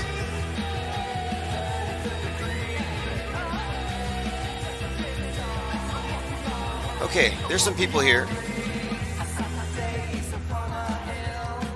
Looks like we're joined here by Lickety Split, Patrick78, Delightfully Not, Infinite Muse, Just a Cup, Thirst for Truth, Clap Trap, Andrew Munchkin. Going over to DLive to participate. Okay. Our DLive account is DLive/infiniteplane.radio. It's .radio. So you can find us there. But all the chats are intermingled here. We are also on Twitch, Rumble, and Float 24/7. You can also hear us on Conspiratainment Radio. I would like to have started about 12 hours ago, but it's just been a little hectic. But there's a lot going on right now, and it's all fake. That's the weird thing about it. Like, there's this big war going on, and I haven't seen any evidence for any of it being real. Truth VJ McDirtywork had mentioned, just as a quick PSA in case you didn't know, that when you thumbs up the live stream, it helps the algorithm notify people that the stream is on. So whatever that means, it'll improve our rating. So if you want to thumb it up, please do. I usually treat these YouTube channels as like more or less disposable, so I don't even really make it a big deal. But who knows? Maybe one of these channels will last. I mean, how many channels have we burned through in the last month? Like 4. In fact, one of the channels that was terminated for some kind of rule violation about 2 months ago was the one that had the paid premium that blocks commercials, and that expired and I can't log back in. So I'm forced to watch commercials because I can't log in because I've been banned. It's a weird form of punishment. And a rule of thumb, let me bring this up really quick because I've been debating with people who claim that they've seen space stations or low Earth orbit satellites, and you may believe it, you may have reasons to think so. Maybe you saw a light. Maybe it's consistent with what the app would have led you to expect. Because there are apps, there are websites that will tell you that something's going to cross over at this time. So my point being, if you're going to say you saw the space station flying over your head, and you don't remember the time and the date, then you're not really a credible witness. So in other words, the testimony of unreliable witnesses is not acceptable. And why would you even bother to testify if your information was very foggy? So just something I'm bringing up because whenever people say they've seen the space station, you have to get into specifics because oftentimes they're mandoozled. In other words, they've invented the memories, and it happens to everybody. It's a simple thing. It's a matter of confabulation, and whether or not someone's conscious of it doesn't really matter. But my point is, what many of the confabulators who imagine having seen these things fail to account for is that in order to see the space station, it has to have a light source, i.e., the sun, because it doesn't have any lights on it. And once it passes the terminator, it cannot really reflect the sun. So that's kind of a problem. And so if somebody recalls having seen it, let's say at midnight or 2 in the morning, chances are it was within the umbra, the deepest part of the Earth's shadow, and therefore highly unlikely to have been even visible. Again, yes, they've removed the mask mandates. The House lifting mask mandates ahead of the State of the Union, which is now going to be today, the 1st. Let's see, Patrick78 says Satelloons, helium powered. Well, even if you're dealing with helium powered Satelloons, where does the light come from? It doesn't matter if they are low Earth orbit or even more so with helium powered. You're less likely to see it. The Fly says, did you guys see the story about Netflix banning Russian propaganda? It wouldn't surprise me. I stopped paying attention to this thing when all the print-on-demand stores like Teespring ask you as a default, do you want to have the Ukrainian flag on the mug behind your logo? Do you want the yellow and blue? It's like, no, I don't want to take side. They side you with the Ukrainians, which made me think, okay, I'm probably not on either side, but if I were to take one, it's going to be the one that's not being coerced. But again, they're lifting the mask mandates, and so I've been saying for a few days now, every day, shout out to Putin for curing COVID. I mean, just look how arbitrary this thing is. Oh, also I wanted to say shout out to a couple of other people who've pitched in over at the infiniteplane.media site. Waynell Sexton, $10 new donor. Maybe it's because we've been shouting her out. She is easily she's like the Forrest Gump of crisis actors. I mean, is there any scene that she has not been at? We're talking about George Floyd's teacher, an aggrieved and angered mother at Orlando and Thousand Oaks, a victim at Las Vegas, and a psycho raging liberal professor burning books outside of a Milo Yiannopoulos speech. I mean, we have all these different things. I think she's even shown up somewhere else. It was somewhere else, but anyway. Very prolific, although that Ukrainian lady with the head wound, and I called it out from day one. I said, this is not real. This can't be real. Referencing the one who had the cheesecloth wrapped around her head and then everything else was bloody. No blood on the cheesecloth. Here's the picture. And I've seen a number of photos of her posing. I mean, she's a model, and I've actually I found some information about her. And we're talking about the same woman that 6, quote, independent newspapers put on their cover. And of course, if you'll notice the emphasis on the one eye, that's basically Illuminati confirmed. That's just a cult of the all-seeing eye. Tells you it's a psyop. They even have her posing like Jesus. And here she is wearing her jacket. There's another shot where she's not wearing her jacket. Turns out her daughter is a scriptwriter. Her daughter is a scriptwriter and a model, and says that people need to stop questioning what her... Let me bring that up. I'll bring up the article. I looked into it, and it's as phony as can be. I just haven't seen anything here realistic about any of it so far. I haven't found any reason to take any of it seriously. Total clown world. And some of these characters are super unbelievable. It's like movie stars are interchangeable with politicians these days. Okay, Ukrainian woman crushed to death after crowd goes out of control. Now, that headline goes along with her picture. Her picture is on everything, which doesn't make any sense because that article is not about her. Anyway, I'm going to find this headline really quick here. It's unbelievable. Again, it's about the Ukrainian woman and how her daughter is annoying with people calling her mom an actor. And I believe they say, yeah, she's actually a scriptwriter. Here we go. Her name is Katerina. She says, I can rebuke all these fakes. I have photos and videos of the moment of the explosion, and she's a scriptwriter. The headline here is Teacher 52, whose bloodied face became the iconic image of war in Ukraine, shows off her wounds in gruesome video after Russian media accuse her of faking her injuries and being an actress. So, calling her a crisis actress, does that make me a Russian agent? Am I a Russian bot? I'll open phones here shortly. To me, I'm just looking at this as cool makeup. I mean, this does not look realistic to me, and honestly, it's really not a good practice to show off your wounds. It's just gross. And another thing, why are you bringing a camera? This is medical privacy here. The only people who bring cameras in and do selfies to show off their wounds are crisis actors. This looks like standard Walking Dead level special effects. It's a contact lens. Again, why is her blood green? Is she vaxxed? Boosted? Looks like goo blood to me. Let me go ahead and play the audio here. My point being, this is, she says, I'm a victim of a missile strike. And I believe we've seen enough here. I'm just wondering why these wounds and these bandages are different from the ones over here. Let's just go ahead and play it. Civilian missile strike victim left partially blind. It's the one-eye symbolism is what I'm pointing out here. Я оказалась жертвой ракетной атаки.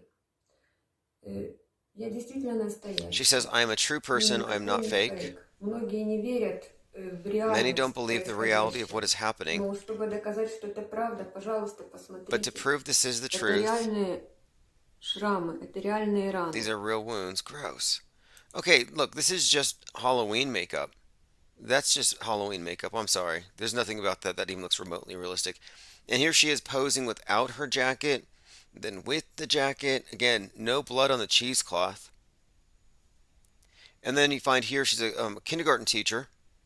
And again, she's been targeted by Russian trolls such as myself, who are suggesting that this is some kind of internet crisis actress. So her daughter is appealing to the media. Now, this is her daughter. No, she's not doing this for attention or to sell herself as a model, because her daughter happens to be a model. So she posts her actual headshot here, and she says, and this is a quote here, a lot of people in social networks send me messages with different versions of who my mother is. Goes on to say something about how she's a scriptwriter. Her daughter appealed to the media to stop spreading the idea that it's fake. There are versions where she's an actress, but anyway, her daughter says, I am a scriptwriter, I have photos and videos, blah, blah. I find this to be very questionable. She's a scriptwriter. Does that sound weird to anybody here?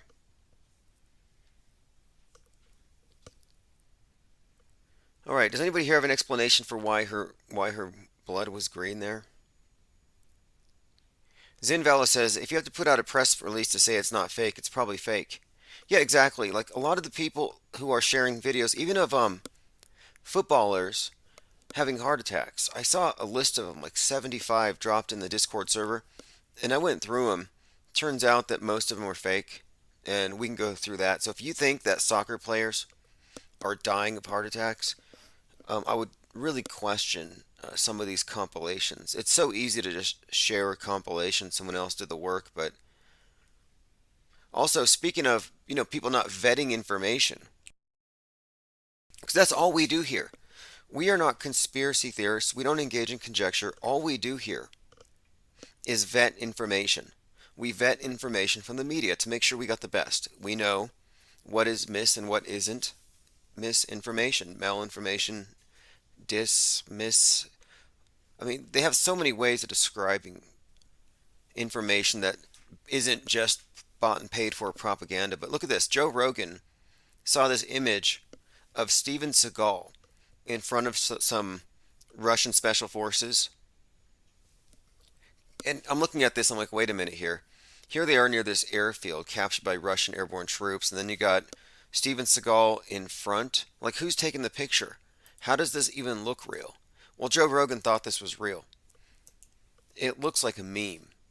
And this just tells me that there is a level of visual illiteracy that has been inculcated. Like, we've been visually dumbed down. You can be the smartest person, in the world, but if you can't tell the difference between a cartoon or a meme and an actual photo, your judgment's going to be off. And Joe Rogan's judgment is off. So he sees this image of Steven Seagal fighting in the war, and he Instagrams it to his 4 billion followers, and he says, if I had to guess the plot of this movie, I would have to say now that we're about 14 hours from the arrival of aliens. So Joe Rogan takes the appearance of Steven Seagal as an indicator that aliens are on the way. Well, how come Joe Rogan laughs at Crater Earth or Flat Earth? How come Joe Rogan doesn't laugh at aliens or alien invasions showing up when humans reach peak drama, like some cheesy B movie? Like, why does he not see that as equally absurd as some of the things that he just mocks? But anyway, it was a really bad photoshopped meme. He had to Google it to make sure it wasn't real.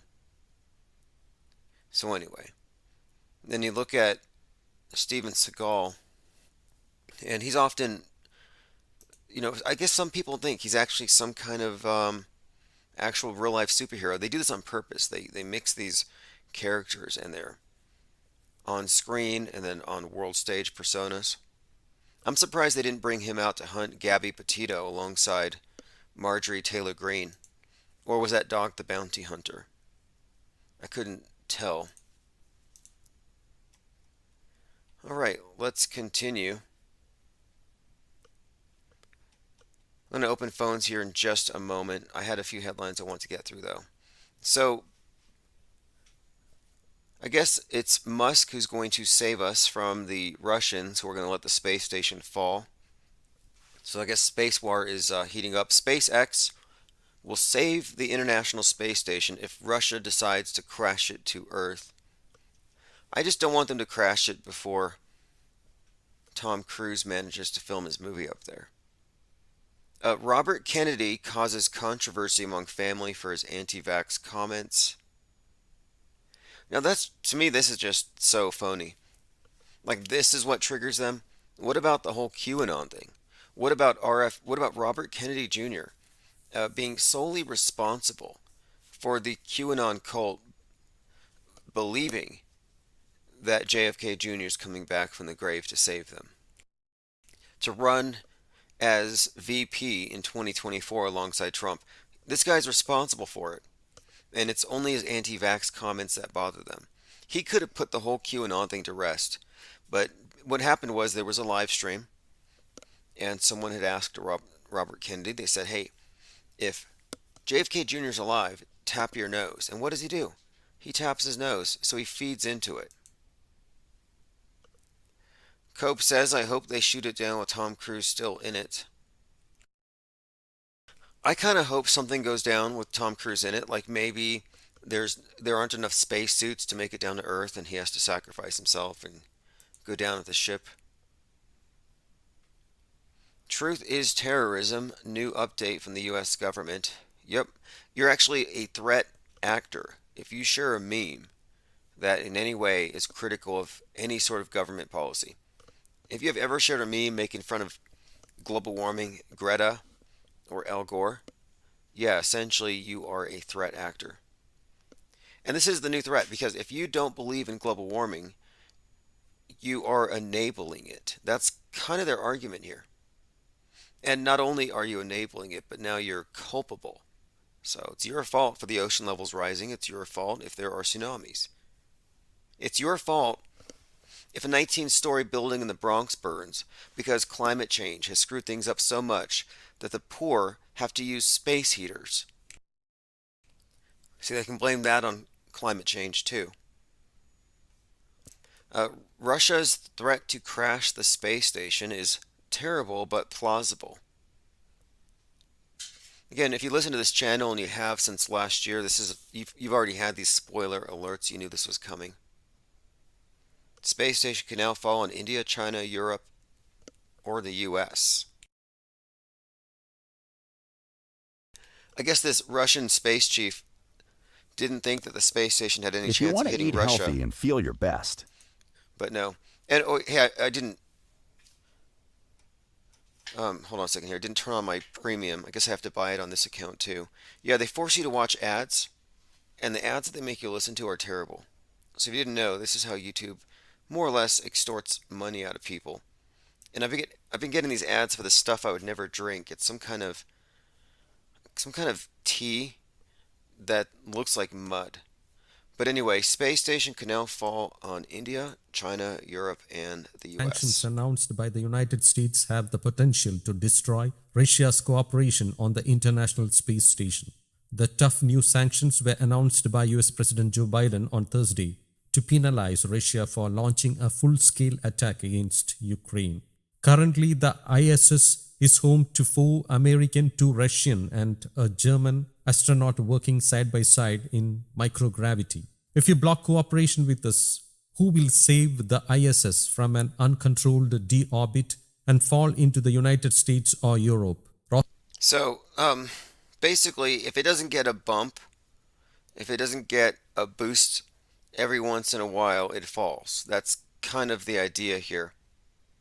Roscosmos Director General Dmitry Rogozin said in a Twitter post on Thursday, shortly after the US announced new sanctions. There is also the option of dropping a 500-ton structure to India or China. Do you want to threaten them with such a prospect? The ISS does not fly. Okay, a 500-ton structure falling down to Earth. That wouldn't be hard to simulate. And again, this is something that we've all been expecting for some time. But Pope Elon will save us. But they split. They've already made the split. Russia and America are no longer friends. Up in space, they're not going to cooperate. And China already has their space station. So we've already seen this. We foresaw this. This was pretty much more or less in the predictive programming. And all we're waiting for now is for them to actually just shoot the thing down. Okay, I'm going to play a voicemail. Yes, Tim, this is Marcus again. I called last night, first time caller, long time listener, and then I heard Lickety Split calling and want to get my name, my full name. It's Marcus Tribblehorn, Tribelhorn, not to be confused with Goldfinch. Okay, yeah, when this guy called and he said it was Marcus, I was like, is this Marcus Goldfinch? And I've got some news on that front as well. So this was the caller from the other night who'd been really in our think tank since 2016 or so, and first time actually calling. Always appreciate first time callers. And let me see here. I want to see if I can find. Yes, I have a couple of updates on that whole QAnon thing we'll get into here in a moment, with regards to the ongoing doxing campaign of Q himself. But no, this isn't Marcus Goldfinch calling. This is Mark Tribblehorn. Too funny. But I wanted to call and let you know that I gave you a Ko-Fi donation, little $33 for coffee and for the mission, of course. And I bought some art, which killer picture. Thank you. Look forward to getting that. And I'm so technologically challenged that. Oh yeah, okay. So a lot of art went out today, and Fake World News is going out. So everything that's been stalled, everything, even Fake World News, you'll be getting emails with your tracking information, and a lot of the art has already sold. So I appreciate everyone purchasing that. And I'm mostly using charcoal these days, but everything I'm sending out is framed, and I try to send it out within 24 to 48 hours. So check your inboxes for tracking information if you're wondering where anything is. And if something's late, just send me an email and I'll get to it. Okay, I'm going to go ahead and continue with this message. I don't even know how to get into the chat, but I did leave you a message on Messenger through Facebook. I was born in 1970. I'm a Gen Xer, just still going strong on Facebook. So appreciate all your good work. Thank you, Tim. And thanks for taking my call last night. All right, appreciate the voicemail. Again, that was a follow-up from a caller the other night. So take a look at this. There's a website called greatawakening.win. And this is QAnon Central. And this is where they're still waiting for their savior. And QAnon is a neo-Christian cult. It really is. It's a new Christian religion based on the Kennedys as the bloodline of Christ. It's a government made religion. They've really made this. It's total mind control. It's what they've done here. It's just unconscionable. Somebody needs to answer for this, if you ask me. They're playing with fire. They're playing with emotions. They're destroying lives, and they're doing it intentionally. I mean, this is not a stretch for those of you listening to hear something like this, knowing, as you do, that we were born into a collective doomsday cult. And most of the stuff they scare us with really are just figments of our imaginations. Space rocks, giant space rocks, space wars, anything from the sky, climate change, ocean levels rising, all fake. But anyway, this is just a new iteration of an old kind of mind control cult here. And what we're dealing with here is it's a combination of things. Because what they've done is they've combined Christian eschatology with a bit of, this deep state thing, like the black hats versus white hats. That comes out of the Church Universal Triumphant, an actual doomsday cult that had people moving into bunkers for fear that they would be nuked by China and Russia. So anyway, this is an engineered cult. I'm talking about Q. It really is. And they do believe that JFK was Jesus Christ, second coming, and that Junior is basically going to save the world from the deep state. So we all know the story, but this is where it comes from. And I finally found someone who would track this. This is on, again, thegreatawakening.win. I finally found someone who was able to do some digging because I knew somebody would find this. So here's what I found today. This is an article that says, George News, aka the Anonymous Collective, actually states that JFK Jr. is alive. This is where it all starts. And this showed up in my feed today because Anonymous Collective is hacking Russia's computers or whatever. Some ridiculous story about these magical hackers. Anyway, look at this here. This is from George News, May 16th, 2Q19. Not 2019, 2Q. Now it goes on to talk about, on May 16th, Fox Nation, a subscription-based news magazine, is running a story on Junior. The big story, the disappearance of JFK Jr. Let me tell you right now, there will be no big revelation of this sorts. This is again from George News, and it's letting them know that the story is not going to be leaked right away. It says, yes, we know, as you do, what happened in 1999, that this was the beginning of the plan. Trust the plan. So it's saying here that Fox News is using your hunger for information to get subs. So what George News was saying here is that yes, JFK Jr. is alive. We know it, you know it, but he's not coming back yet. And Fox News is trying to cash in on the hype. And what George News writes here, and again, George is Q. He says, timing is everything. Did we mention you can find us at jfkjr.live? We are also known as the Anonymous Collective, the Anonymous Charity. And it goes on to some other stuff about who they are and this idea of the collective or the Anonymous Collective. So my point is this. This hacker group, the collective, whoever they are, they kind of merged with this Q thing. As you'll see, a lot of QAnoners are kind of like, they adopt that Guy Fawkes image. But what we're looking at here with this particular posting from George News is a clear admission that they represent JFK Jr., that they are the ones who brought this story out. They're the source. So if you want to find out where it all started, it's not Ron Watkins, it's George News. And I've been trying to get many news media outlets, including the 1/6 Commission, to look into this, and I think I finally found something here that will stick. Again, he admits here to the domains that he purchased, so no question about it. Infinite Plane Radio. Hey, go ahead and Hey, mute how's your it going? speaker caller. Hey, what's up?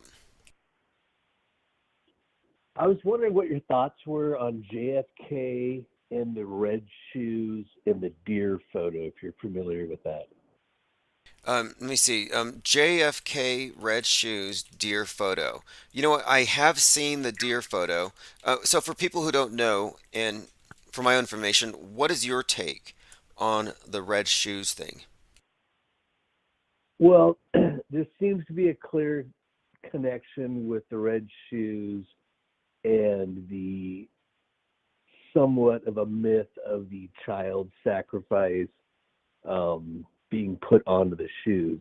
There's another kind of infamous photo with Soros and gang with these red shoes also that could be easily looked at. Yeah, I've heard of these red shoes, and I've seen these ominous photos I've of. seen them on Hollywood producers in person that I know are dicey people. And the idea here is that these red shoes are made from the flesh of a sacrificed child, right? That's the purported story behind it, or the symbology of it. You could get into more with the deer and JFK in that particular photo also, but um, there's definitely a paper trail or photo trail of these red shoes things. And like I said, I came back across a creeper that I know is a pedo from Hollywood, and that had him on. So it, Okay, you know, okay. So, I mean that's strange in itself, but it's no stranger than other things I've heard. Like, have you heard the one about how the fez supposedly is red because it represented having been dipped in the blood of a Christian? mm, vaguely, I I don't mean, have details but on that. anyway, that's, I mean, I don't know for sure, but anyway, I've heard this. So the idea that the elite, the cabal, have some kind of gruesome trophy, like red shoes, to signify that they've made it to that particular level of the the club. Yeah, this is right up their alley. I can't imagine what else it would signify. I don't know why you'd put it out there and not it. I don't know why anybody would fake the pedo child sacrifice thing as a cover. That part to me just doesn't make sense. I'm willing to think about that's a possibility, but who would do Okay, so what is your take on? that? Because speaking of JFK Jr., JFK Jr. was on Jay Leno alongside Jerry Seinfeld, and he reads a letter that he published in his magazine George. The letter was written by a 12-year-old, and she was 12 when she wrote the letter, Monica Lewinsky, and the letter was about how she wanted to be eaten like a dessert. And this is a 12-year-old writing, which is just bizarre. And he brings it out to mock her, suggesting that she knew what she wanted to do when she grew up. And so they were making Pizzagate jokes, where she described herself as a piece of pizza at the age of 12. They invoked that letter with reference to her behaviors in the Oval Office. And he's laughing at this stuff. So I hear this and I'm thinking, JFK has got to be one of them. There's no way this JFK Jr. character, I mean, is any different. What do you think? Well, have you seen the purported bloodline of the Illuminati, which includes Kennedy and his purported wife, Onassis? No, I think I've come across it a couple of times, but does it kind of affirm the idea that we're looking at insiders, not saviors? Correct. And then you get into his overtly Masonic stage death. I believe you've gone into that. I'm not positive about that. But one tie into the other thing we were talking about, where these elites put it into their writings. Spielberg definitely contacted his pal, Star Wars pal, and talked about a similar pedophile type situation that's in Raiders of the Lost Ark, where clearly a 40-year-old goes back to a woman he had an encounter with, which was well underaged in the movie. Does that Okay, reference make any sense? no, I'll have to look at that one, but it's worth pointing out here that Spielberg picked up for Kubrick's AI, which, um, when you get into Spielberg, you find a lot of strange things, and same with Kubrick, involving cryptic symbols, things that might mean other things. You get into like strange uses of teddy bears. But one person who was analyzing Spielberg's work in particular had emphasized the odd nature of AI about why would somebody want a robot boy? And then it got me thinking about, Tom Hanks, and they have him playing Geppetto, the man who makes the wooden boy come to life, and that movie, that cartoon has all kinds of strange human trafficking connotations. But anyway, yeah, they certainly give us Well, enough out there to think so. Absolutely. Obviously, the Hanks thing has been run through the mill with his one shoe Masonic symbolism on Instagram and the overt hot dogs pizza in his photo with Oprah that's in his black eye. You could go on and on with Hanks, Sure. right? In fact, when they had the Clearly, in my opinion, CIA asset. Like he's planted. James Woods planted. These guys they're always in the right place at the right time of every story. yeah, and I want to point out that Tom Hanks, seemingly just to rub this in on the Pizzagate researchers, was selling hot dogs virtually at the MLB games. And it was a reference to how we used to sell hot dogs. And so then you correlate selling hot dogs Interesting. with the Pinocchio Geppetto role. And yeah, this guy is part of the psyop, and I think he's a witting participant. And I think he knows he's playing an evil villain who's believed to have killed Isaac Cappy. Who allegedly was part of the enlightenment of the QAnon group, who was pointing this out to the quote normies on a different platform, who died on Route 66 and the one shoe with Cappy, and et cetera, et cetera. Yeah, it's interesting how they weave the storylines together. Yeah, and I would say storylines are what we're looking at here. The JFK assassination is an amalgamation of a few different storylines, including the Camelot storyline, Macbeth, the Masonic rites inherent within it. There's even some Wizard of Oz thrown in there, where you have the Jack Ruby, and he takes out the Wizard of Oz, like Ruby Slippers, Wizard of Oz. Anyway, it's all tied in there, and it's all part of an elaborate story that continues from JFK on through JFK Jr. And one of the most interesting things about this is that all of Kubrick's movies integrate the Kennedys, including their death dates into their release dates. I mean, there's definitely no reason in my mind to think this guy was actually assassinated, given this elaborate psyop that's been ongoing with his entire family. The bodies didn't match, just as if the Epstein bodies didn't match. But those. Oh, what about the same coroner or the same medical examiner for that's been doing all these alleged deaths? I don't Yeah, recall the man's name off the top of my head, but yeah. There's a few. he's done. Like there's Dr. Michael Bader, and he does Gabby Petito, Adam Lanza, George Floyd, I think Epstein. You got Benjamin Crump, an attorney for every single psyop that follows a certain storyline. I mean, it's pretty obvious. Overt bully Freemason, I'd like to add on that one. Right, Lodge number 422, very consistent numerology as well. The LeBron James bully tattoo on his chest should be obvious to all. His symbology he puts up between games should be obvious to all. It matches Trump's symbology and the rest of them.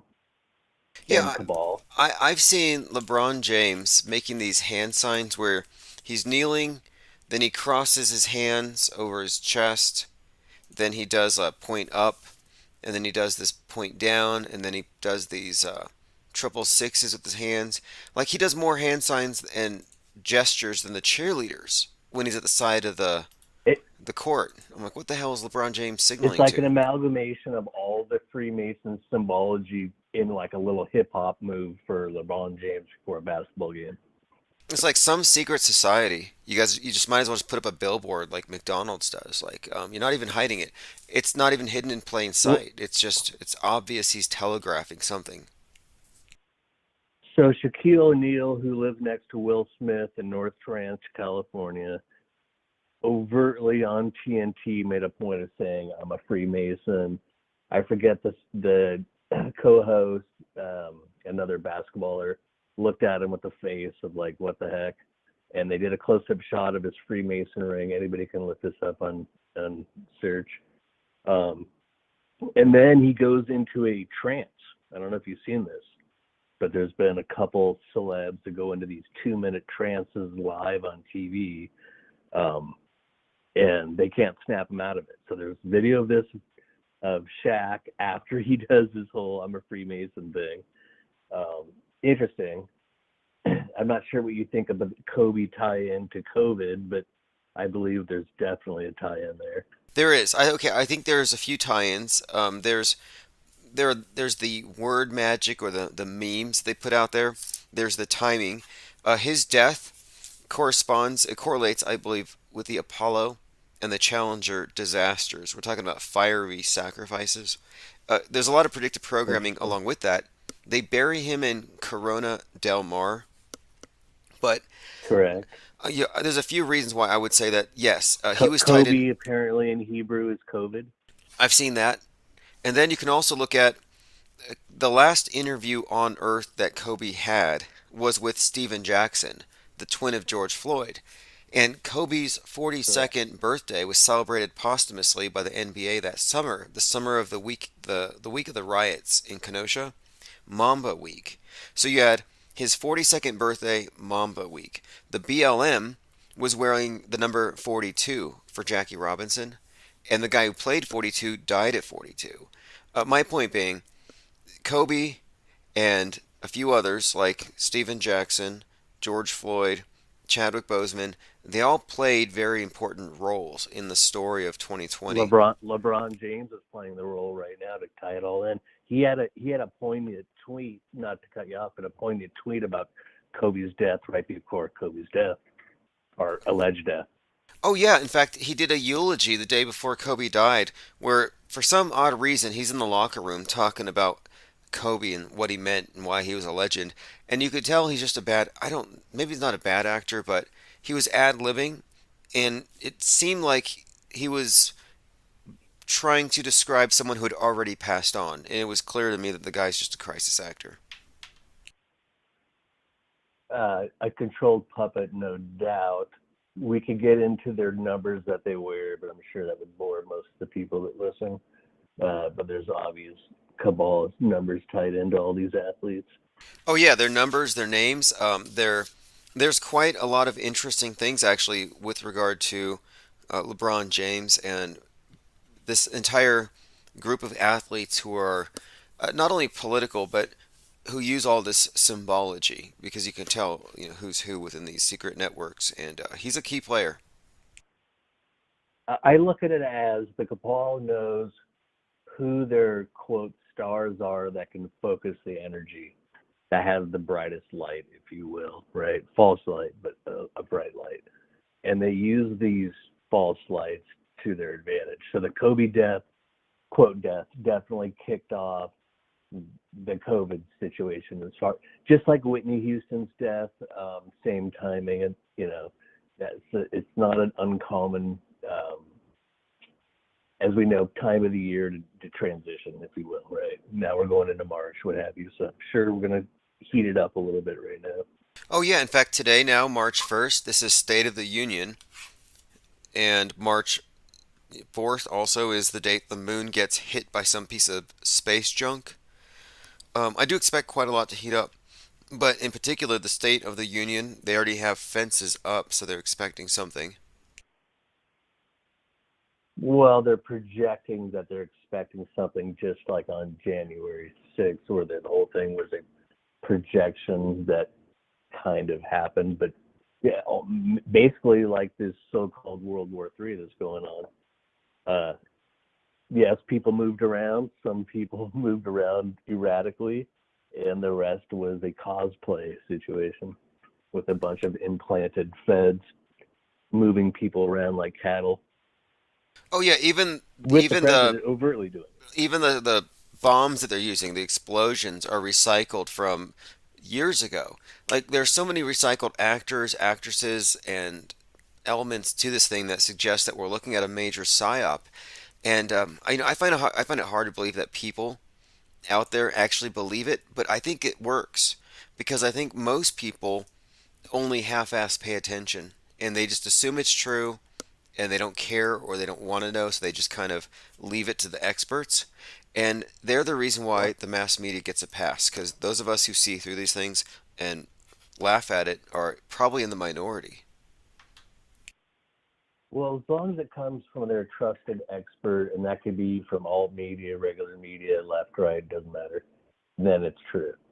And that's really where we've come. They have a plant, if you will, for just about everybody's mindset, but a free thinker or somebody who can use somewhat basic level of logic on this kind of stuff and see past it, if you will. But I think the bigger play with Ukraine is uniting the Chinese corridor, and it always comes back to our favorite ally in the Middle East, which is not our ally as far as I'm concerned. Right. Well, the new thing now to me that makes this even phonier is this talk of space wars and now the breaking up of the space station on time. And I don't think any of this is coincidental that we had the Pluto conjunct that corresponds with 1776, which just happened on the 22nd. And to me, this is perfectly consistent that everything's splitting apart. And now the space station is split. So now we have this war in heaven scenario that's been set up and ready to go. But again, as you know, space is pretty much just pixels and airbrush, right? Well, no. Well, I'm selling right now. You can go to my Twitter account. I'm selling oceanfront property on the moon. I'm installing the ocean, and your little bunker rock is your dream condo. You will have a deck looking into this ocean in your bunker rock that you can't believe it until you get there. You know what? If you want to get in business with me on this, I am so open to the idea now of selling CubeSats and maybe even selling materials for people to make their own astrocrete when they get on the moon. But if you have a good enough CGI artist, we could sell people on CubeSats, and what are they going to know? Because Well, that's what's happening. They're why being don't we built. just sell? Why don't we just sell them non-fungible tokens of their condo through some type of cryptocurrency that's sure to fail in the next 2 years? You know, that's more achievable. It really is. And if you think about it, I have this theory anyway that the elite are probably in the business of selling each other distant outposts, but not outer space, but maybe even deep space. What do you think of my notion that Mars is underground and that it's already populated? Well, certainly there's not a helicopter on Mars flying around. I still cannot get cell phone reception in the canyon I live in for the last 10 years. And as far as digging underground, yes, there's underground connections from Antarctica, South America, Central America, United States. Who knows how far we deep? I guess the deepest we know is about 8 miles. So I'm imagining they're past that. Yeah, I think so. I happen to think that the Hyperloop, which is a term that Elon Musk coined, is just the public declassification of something that they've already done. So they can sell it to us because they've already figured it out. But basically, we're talking about Well, simulated like space travel. like high aerosol spraying, and then we're going to block out the sun to save the world from the sun. Yeah, exactly. They certainly love playing God, and that's something that I find very questionable too, though. You know, do we believe that man can alter the weather with our use of fossil fuels? Do we believe that Bill Gates can blot out the sun, or are they always just bluffing, like the Wizard of Oz? You know, is it all just a bluff to appeal to our gullibility and our cowardice? Well, the different layers that they're throwing out. There is a patent on the geoengineering that's supposedly a radar system. So, maybe it's a head fake and it's a different type of device we haven't considered. I can't rule that out because another thing that I realized in the last couple of weeks is that, along with the return of Pluto, is that Pluto is synonymous with Hades, and it's Hades who creates and releases the Kraken.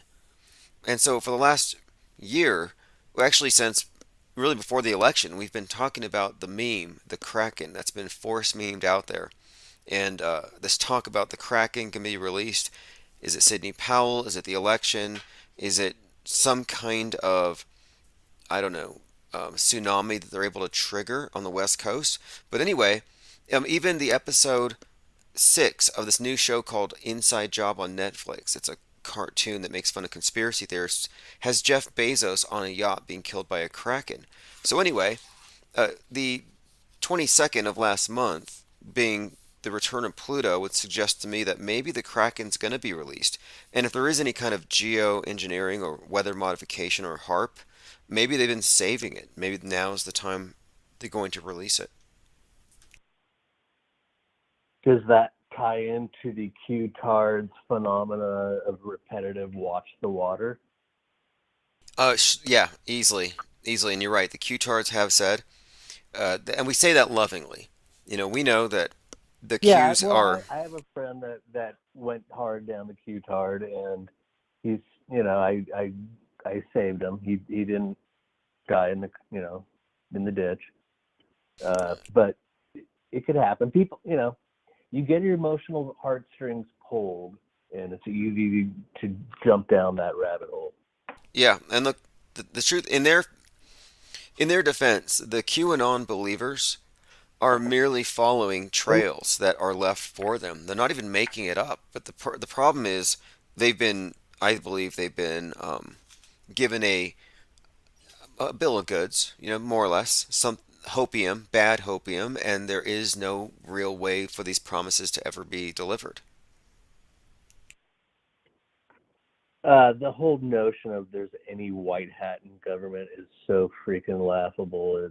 It's that's the problem. But that's what people want to believe it is, that there actually is somebody out there kind of like them that wants to do the right thing and make things better, and that they'll do it somehow for them, which I don't know how that's ever happened in anybody's life to begin with, but that seems to be the fatal flaw in their logic. Yeah, when I heard about the deep state, I was like, wait a minute here. So you have what, deep state and then not so deep state? I kind of think that we ought to move away from the state and look towards maybe freedom, independent thinking, Well, maybe free from those constraints. But the more you give government control, the more they can regulate everything to where today it's a dystopia. I'm not allowed to use plastic bags here anymore because because the government has that much influence that they can affect us at that level. I still use them. I just got to buy it for 10 cents. Yeah, but they make you do it. They make you pay the 10 cents. They make you make the Correct. choice. Am I going to hurt the Mother Earth? Am I going to make this environmentally unsound decision? And I think it's part of like penance. They're punishing you in a kind of a way. Um, that's not so far off. And then they turn around with the mask mandates, et cetera, which are obviously more environmental. Well, or you have your average electric car that takes 85 kilowatts an hour to charge, and you're burning about 5 barrels of oil, and your average car burns about 1 or 1.5 barrels of oil. But yet they're the ones saving the planet. Oh yeah, yeah, absolutely. The climate hypocrites are the worst, and they're being so empowered right now. And speaking of masks, there's no mask mandate here, but there are still people who wear masks, and I do commend them for not being hypocrites or whatever. They still believe in it. And so I'm going to the post office, and one of these maskies is right behind me, and the door is kind of heavy, and I let it slam in his face, and he looked at me all butthurt, and I'm thinking, you wear the mask. That tells me you believe in social distancing, and I didn't want to get within 6 feet of you, so I let the door close in your face. So, just a heads up, those people out there, if you expect us to be chivalrous, you have to show some face skin. Because when you put the mask on, you're saying, leave me alone, stay 6 feet away. Well, and you're also telling me that I can't quite trust you, so that's another reason to do that. Right, right, exactly. Not only can you not trust them, It's great for dating. yeah, it's a time saver. It says, okay, well, this person has very poor judgment, and they don't know how to choose well wisely when it comes to. I mean, we're talking about people who think science is following what they say on TV instead of a methodology, despite how inconsistent it's been. Because if you really believe the science, you would know that masking wouldn't be enough and that social distancing wouldn't be enough. You would never leave your house. And if you really believe the climate science, you wouldn't drive, you would walk. I don't believe anybody is serious if they believe in global warming and they still drive a car. The whole point of the scientific method is to disprove things, to not ever prove things. So anybody that tells you science has proven something is lying. The only thing you can do is disprove another argument. That is the whole point of science. So if you're not being critical thinking in this manner with your science, you're not doing science, you're doing religion. Right. Well, what they've introduced, though, recently is science, or rather scientist, as savior. This was the case with Don't Look Up. This is the case with Moonfall. And the trailer for the new movie, it's a remake of The Man Who Fell to Earth. It's all about science and scientists as man's savior. And if we don't listen to the scientists, the earth is going to be destroyed. So they've also turned the scientist into something of a priest. So let me ask you a question since we've just been chatting. Since you have some questions about the dome to earth, as you probably should, why do you think it is that humans have not been able to get off the earth any further than they have? I would In say, my opinion, okay, you're not going to the moon. So I was going to say, you're not going to the moon because it's not a place to go. So besides that, can humans go to outer space beyond 200 miles? good question. I would suggest that whatever is beyond the area described on the globe is already inhabited, and that the so-called elite or whatever, I would imagine they're surrounding us. I think that we are in quarantine, is what I think. And I think the ice wall is the concept of an ice wall actually is not necessarily a part of this. Like, it doesn't have to be a barrier, but for all intents and purposes, there may as well be one. They effectively have created a barrier through, I think, a distortion of the geography and how it's represented, and of course, lies and repeated lies, and then the falsification of the globe model. But I think they're hiding the best real estate, and I think we're on quarantine. And by we, I mean, well, I think if you're here, it's because you're not allowed to leave. And so I kind of think we're on lockdown. And the real question is not really round or flat, but open or closed system. And I think they've convinced us it's closed when it's not. That's kind of been my thought on this thing the whole time. So it's open, but we're still not capable of leaving where we're at based on technology not being there, something like that. Right. And I don't know how much more advanced you would have to be to contain the rest of us if they're just using movies and psyops. But yeah, I happen to think that like a good example would be the movie The Village, where you have a group of children born in a commune, and they grow up not knowing that there's an advanced civilization all around them, 21st century. They're just living in this little commune in the woods, and their parents didn't want them to mix with the modern world. And I think that we are in a similar predicament. I think the world as we know it is something of a village.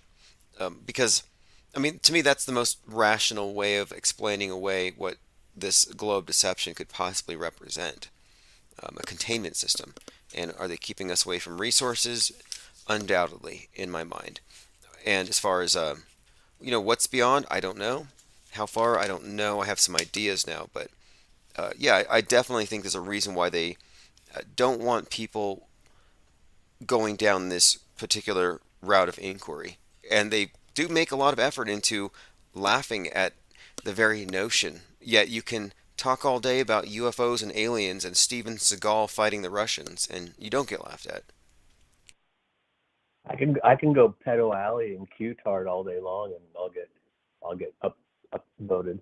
But if I question the Earth is a globe, then I'm a crazy flat earther.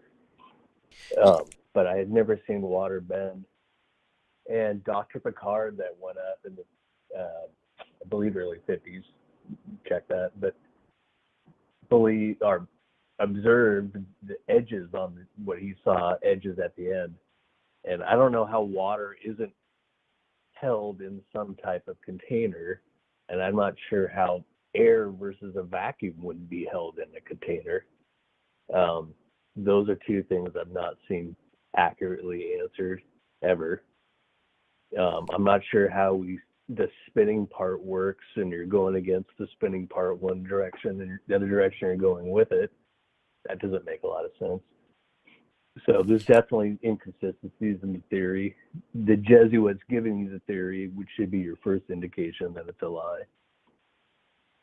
Right. Well, one thing, you're admitting you have questions, whereas, with the model, you're told that the answers are all there. You just need to listen to the experts. And the fact that you're Well, having the you gotta know questions what is, gravity is, son. well, what we're looking at with the Q and the flat Earth thing is also interesting too, because even the media notices this. The QAnoners don't want the flat Earthers there because the flat Earthers are spoilers. They don't like the space force. They don't believe in space force. And the Q narrative really revolves around aliens and the good aliens versus the Oh yeah, bad ones. absolutely. And that's a part of it, right? Well, so there's 2 points during the QAnon narrative where they we'll call them the 4chan Qers asked about space, and Q supposedly said it's expansive, etc.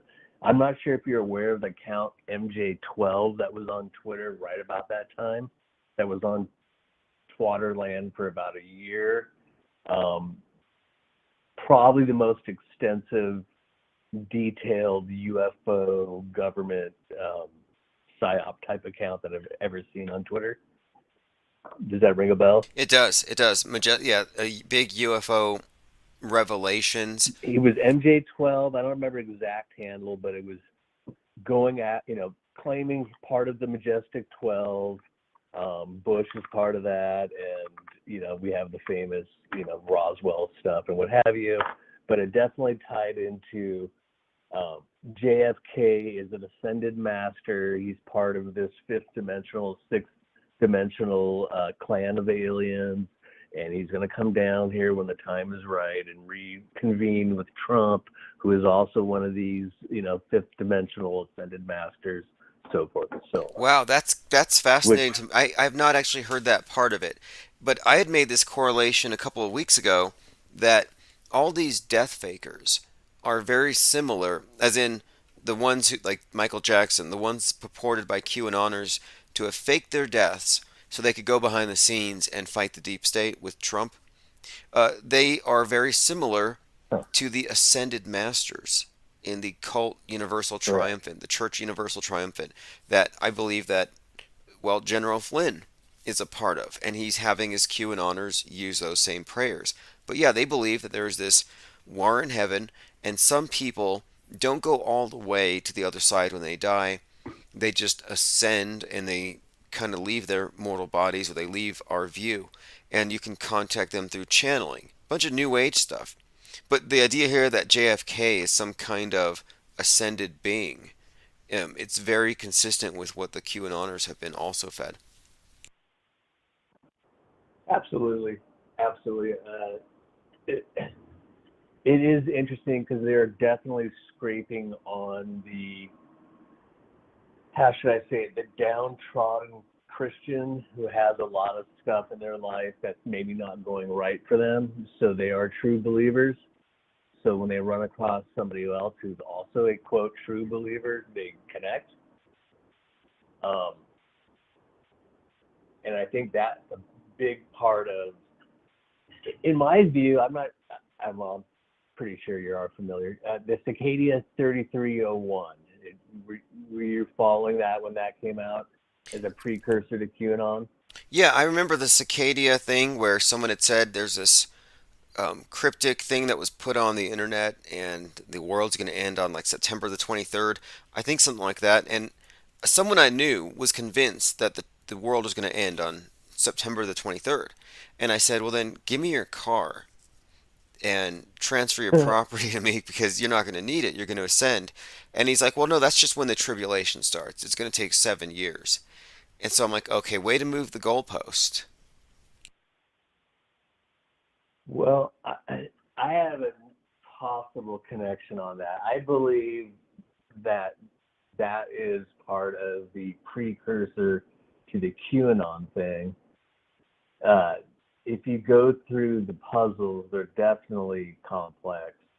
There was one that I happened to be able to crack that was all just basic logic. The rest were like serious math problems. Point being is they were whittling out their observers to kind of feel who they were getting, right? It was the same type of deal with QAnon. My notion is the Cicadia 33 thing was a basic Snowden type of operation where they put out this kind of puppet government guy that's giving you inside information, that's really just feeding you a couple things you've never heard before and sucking you into a track, trace, and ID scenario. Much like this Adam Green character on Twitter who is the, quote, anti-Zionist. He never gets kicked off Twitter, but yet he is just hardcore anti-Zionist speech. And much of what he's saying is true. And I'm not sure if you tied this into this Goldberg character that allegedly died, that came out and said Trump was going to talk about being the king of the Jews, the king of Israel, basically, and the chosen one. So one of those quotes he nailed. I think it was the king of the Jews thing. And of course, Trump came out and said that, looks up at the sky and says, I'm the chosen one, or what have you. I think that was the quote. So this guy says it like, okay, I don't know why these guys, insiders, are making him say this, but they're making him say this. Trump says it, and the guy also throws out that China's going to catch a cold the next 6 months. So he dies on record 3 months later in his apartment with some black goo coming out of his mouth, and allegedly his friends find his stash box or what have you. So the whole story reeks of psyop all the way around. But interesting that he nailed it. That phrase is too particular to say 3 months ahead of time, and then have him say it. That China's going to catch a cold. Yeah, no doubt, no doubt. Right. And Too particular. I happen to think that the phrase Cold War, by the way, is just code for medical tyranny being used to install communism. But anyway, yeah, this Cicadia 33 psyop was pushed in my own circle by the same people who try to introduce me to Q. I totally agree, because I was on 4chan for both of those, and my little group of people were like, okay, check this out. We're talking about the stuff that we all know about, but it's kind of working, maybe. And then you saw there was definite obvious Q tie-ins with Trump, with the Easter, I forget the exact phrase, but whatever. It was another one of those just oddball phrases, and he said it, right? So the Q people went crazy, right? And there was maybe 2 or 3 things that were definitely, at least on surface level, tied into Trump. Yeah, I think that the QAnoners do have something in that whoever was selling them the hopium and giving them hints that they had some kind of inside connection to Trump, I think that we have established that there is somebody there. And the media has not been able to quite figure out who it was or who it is, which I find to be a little conspicuous. I mean, it's kind of obvious to me it's not Ron Watkins, it's not the guy from the HBO documentary, but there's somebody there close to Trump. And it's like I happen to think he's probably protected. Well, he would have to be, because there's too too many snoopers out there would find him. Um, at one point, and I can't totally verify this, but one of my 4chan buddies thought the IP stuff was going to Israel with Trump's Twitter account for like 6 months, which I thought was interesting, which probably, it wouldn't totally surprise me. He's outsourcing everything, right? Yeah, exactly. Exactly. But again, yeah, there's a lot of people who are still falling for it, and I think that this recent thing has also brought back a little bit of hopium. I saw some comment here saying that Putin's destroying the satanic biolabs in Ukraine and their child trafficking dens and all the strongholds. Don't believe the MSM. Putin's fighting for freedom and the human race. Have you heard anything like this? More QAnon hopium being attached to Putin being their, kind of like he's their Trump now? Well, there's definitely, okay. I'm not buying Putin's a Christian, if we want to just get into that aspect of it, okay? So he's, to me, definitely part of the cabal. He's definitely crypto, just like Trump, who has the Tree of Life on his office. This is the part people aren't getting, is that both sides are controlled. Just like the WWE wrestling, who Trump's in the Hall of Fame of, you just play a character, right? Whoever they want you to play. We know what Trump's character is. It's the enough is enough character, right? He's going to get there and be mad. He's Biff Tannen. Yeah, he's Biff Tannen. Biff Tannen. And back to our Spielberg talk earlier, there's, a lot of 9/11 connections with Spielberg movies and Trump connections with Spielberg movies. Not to go off on a tangent, but just, this has been programmed for sure for years, right, with Trump. I know you're aware of this. So I look at this Ukrainian Jewish actor much the way I look at the American Jewish actor, frankly. Both are controlled via Epstein type of pedo blackmail stuff. And whether there's some fanciful story on top of that, great. They got 5 stories going. But anybody that looks into Trump realizes that those are all the people he's been around. I've actually bumped into that guy. I'm not going to get into total details, but he is definitely everything you would think a megalomaniac would be. Okay, so my take on Trump is just the fact that he comes out of not only reality TV, but that he's so heavily inculcated into our entertainment as various personages in these movies. Like, he's encoded into Back to the Future. That's Trump. He's encoded into Donnie Darko. He's encoded into a lot of 9/11 predictive programming movies, and then he's also in a commercial for some like mattress company where it's obvious 9/11 foreshadowing. So there's no way.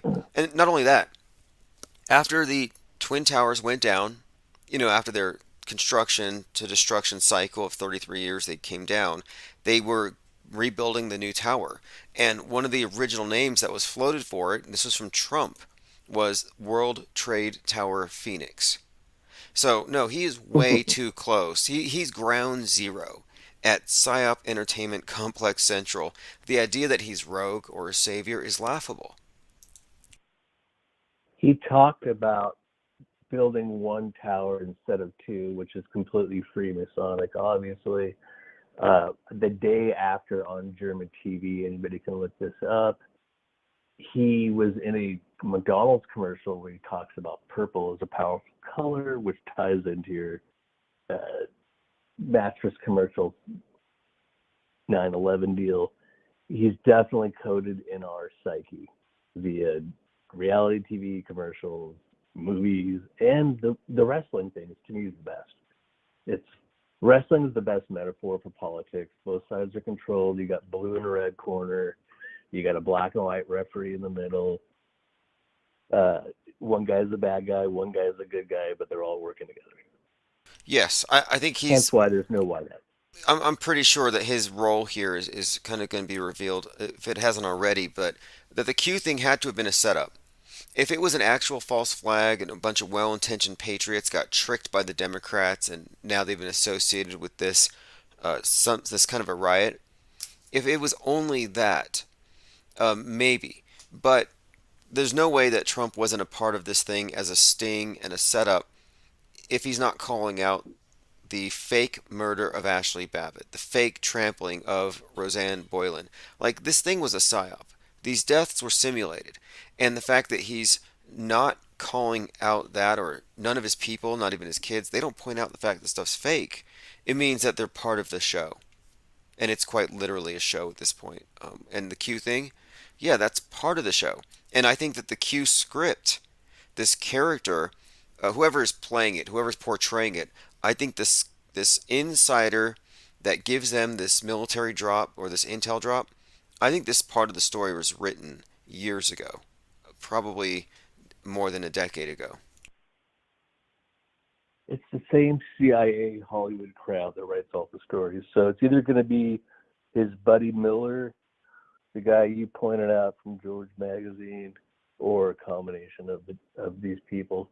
But it's the only people really, Bannon would be even a person that would have the capabilities and the know how to do this kind of stuff. So it could even be a combination of these people.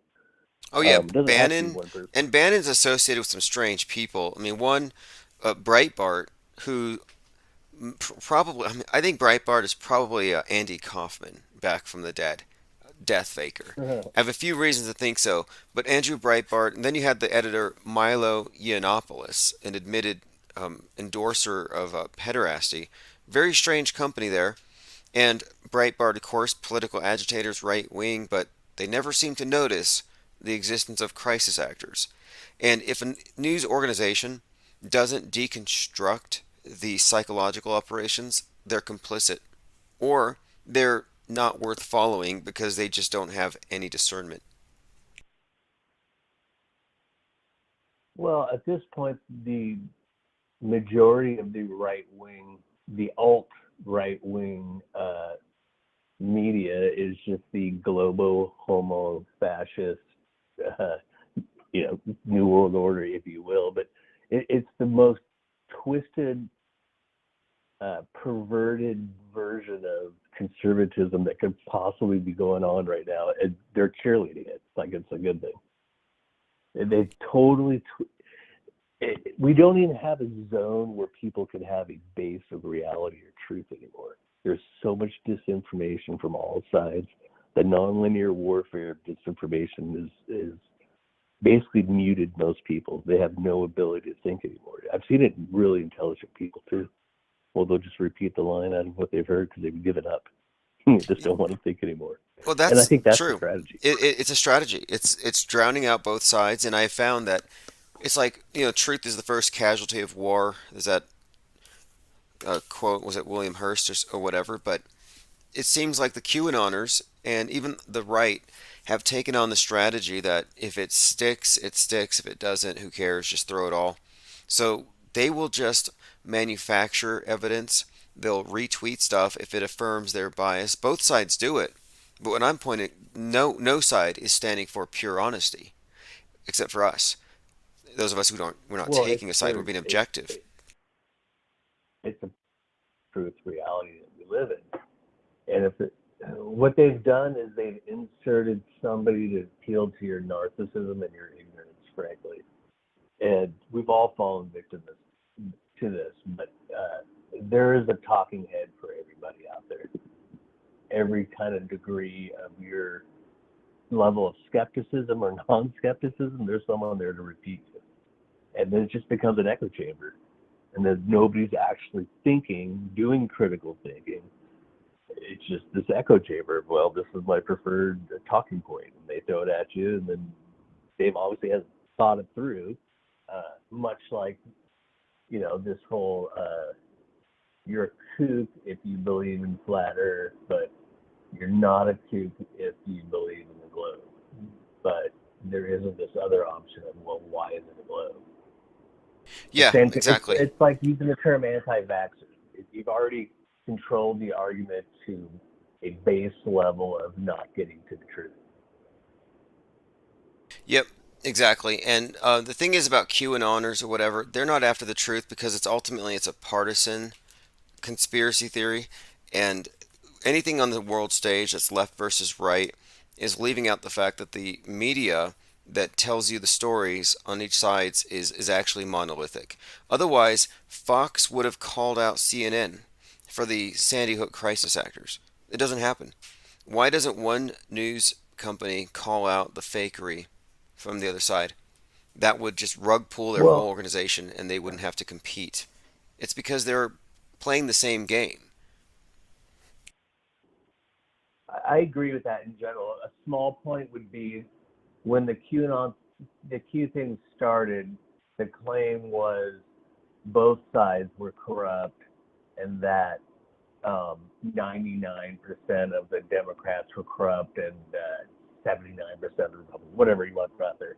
But it was slightly less of the Republicans. That's how it started. 2 years later, it was Donald Trump's a fifth dimensional ascended master that's going to, transcend and bring aliens in and save the world. And all the Democrats are baby killing vampires, Right. which is how they corralled everybody, right? That's how, because there were some legitimate people there pissed off on January 6th. There were people, they were voters that just thought they got ripped off and they were there voicing their opinion. Nothing wrong with that. But then you have the obvious plants with a 33-year-old guy living at 33, horn guy. I don't want to give him too much credit. But obvious plant, yes, Ashley Babbitt did not get shot. You can look into her brother, who has some symbology with this event also. By Oh, the way. really? I'll have to look into that. But yeah, you're talking about this QAnon shaman. Now he's like the face of the whole movement, but nothing That about the guy becomes the made. face of QAnon. So they funneled everybody into this guy and, and make it an overt, like we're controlling it. It's almost genius in the sense of it really isn't this hard when you're manipulating this many people and you have the levers. So I don't want to give them complete genius, because if you have you're controlling all the mouthpieces, then yeah, you should be able to get people to run to the exit, right? I mean, but in this particular case, they had multiple situations. The cop never got hit with the fire extinguisher, right? The cops broke the windows to let people in to begin with. Nobody really went crazy in there and damaged it. The only thing that happened was the Ashley Babbitt incident, which seemed staged, right? And you had 14,000. Yeah, look, the Ashley Babbitt thing, we have evidence it was staged. There's a jump cut. It was edited, probably filmed in advance. And there's 14 some thousand hours of closed circuit television footage that we will never see from inside the Capitol. So, my point being, Trump and company have just rolled over. If they were legitimate, they would have said, no one's going to jail until we've removed No, I all think it's doubt worse. here. He set their sorry asses up. He said, "I'll see you over there." And don't forget Giuliani, who is a photo of meeting Mr. 33 guy with a big smile on his face and his weirdo pedo tattoo and the rest of it on his body. That was, let's go, guys. He gave him a call to action, especially Giuliani. Trump, you could argue, was neutral, but Yeah, I was you know, watching I'm very going there closely. with you. Look, I had every reason to believe that they were gathered there to rush to the Capitol and stop Mike Pence from certifying the election. Like, it was pretty clear to me that's what they were telegraphing. And then you had Bill Hicks out there saying, we'll take Joe Biden out of the office one way or the other. So I was there to watch the insurrection. That's what it looked like they were doing, and I wasn't a participant, but I was fully expecting that they would succeed at it because I thought this was, I mean, this is kind of what they were planning. It wasn't like it was a surprise or a shock. And so, yeah, I kind of thought this was a big setup and that they expected it to possibly even get worse. Like most of these psyops, they throw the gasoline down, light the match, walk away. And if the thing goes a big boom, great. And if it goes a little boom, they try again. Now, do you have any And this one, expectations I for think, today? I mean, in about 12 hours or so, we've got the State of the Union address. Today's being the 1st of March. I know there's some truckers, a convoy that passed through where I live here in Albuquerque on the way out there to DC. And I believe that the state police in Illinois are supposed to be giving them hell. But yeah, do you have any sort of expectations for the State of the Union tomorrow? Other than low expectations, not really. I generally believe the trucker thing's self-defeating. It's probably just completely controlled. It's not like these truckers don't have unions or aren't given marching orders. Um, so I don't know how that helps anything. If we want to stop something, then we should be a little more forceful. I don't get how you protest the government waving the government flag. This is what I don't get. Oh, that's funny. How do you protest the government waving the government flag? You know, when I saw the first lockdown protesters running to the Capitol begging for their freedom, I thought, you just ceded your freedom right there. You gave up. You could have just gone back to work, but instead you had to go beg them to make you free, which is just a way of saying we're not free. So yeah, you're right. We're I, dealing with I would never admit that I voted publicly like that personally. right. I don't get how voting in these scam elections would matter that much to you. But I do get how they got everyone whipped up. They definitely made it a perceived fixed election, more so than others that are always fixed. You know, I'm pretty privy how it works in the blue state of California, and I know all of the Republicans are paid off opposition. Not one of them is legit. Not one. So we have a uniparty soon. Yeah, I agree with that. It's a two-headed bird, a big two-headed phoenix. They show us in our symbols. It's Batman and Joker working for the same side, and they just get people to. I mean, like people have this sense that this false sense that they can trigger some kind of mass awakening, and they see the truckers as a sign that everybody's waking up, or they see the lockdown protesters, everybody's waking up, and you have to remember half of the country is against you.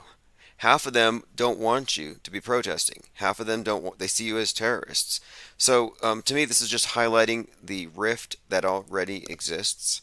And so, yes, Capitol Police have put up their fences and they're expecting truckers, whatever that means. I mean, again, this is also a key point here. When we get into this heated rhetoric and hyperbole about climate change and who's causing it, they love to scapegoat the truckers as, well, one of the main causes. Fossil fuels, and also they're part of this evil system of capitalism where supply and demand isn't just coming from the government. Well, with Elon Musk giving a little bit of cheerleading on Twitter, that was the death nail to them ever driving a truck again. Their trucks will be automated in the next couple of years.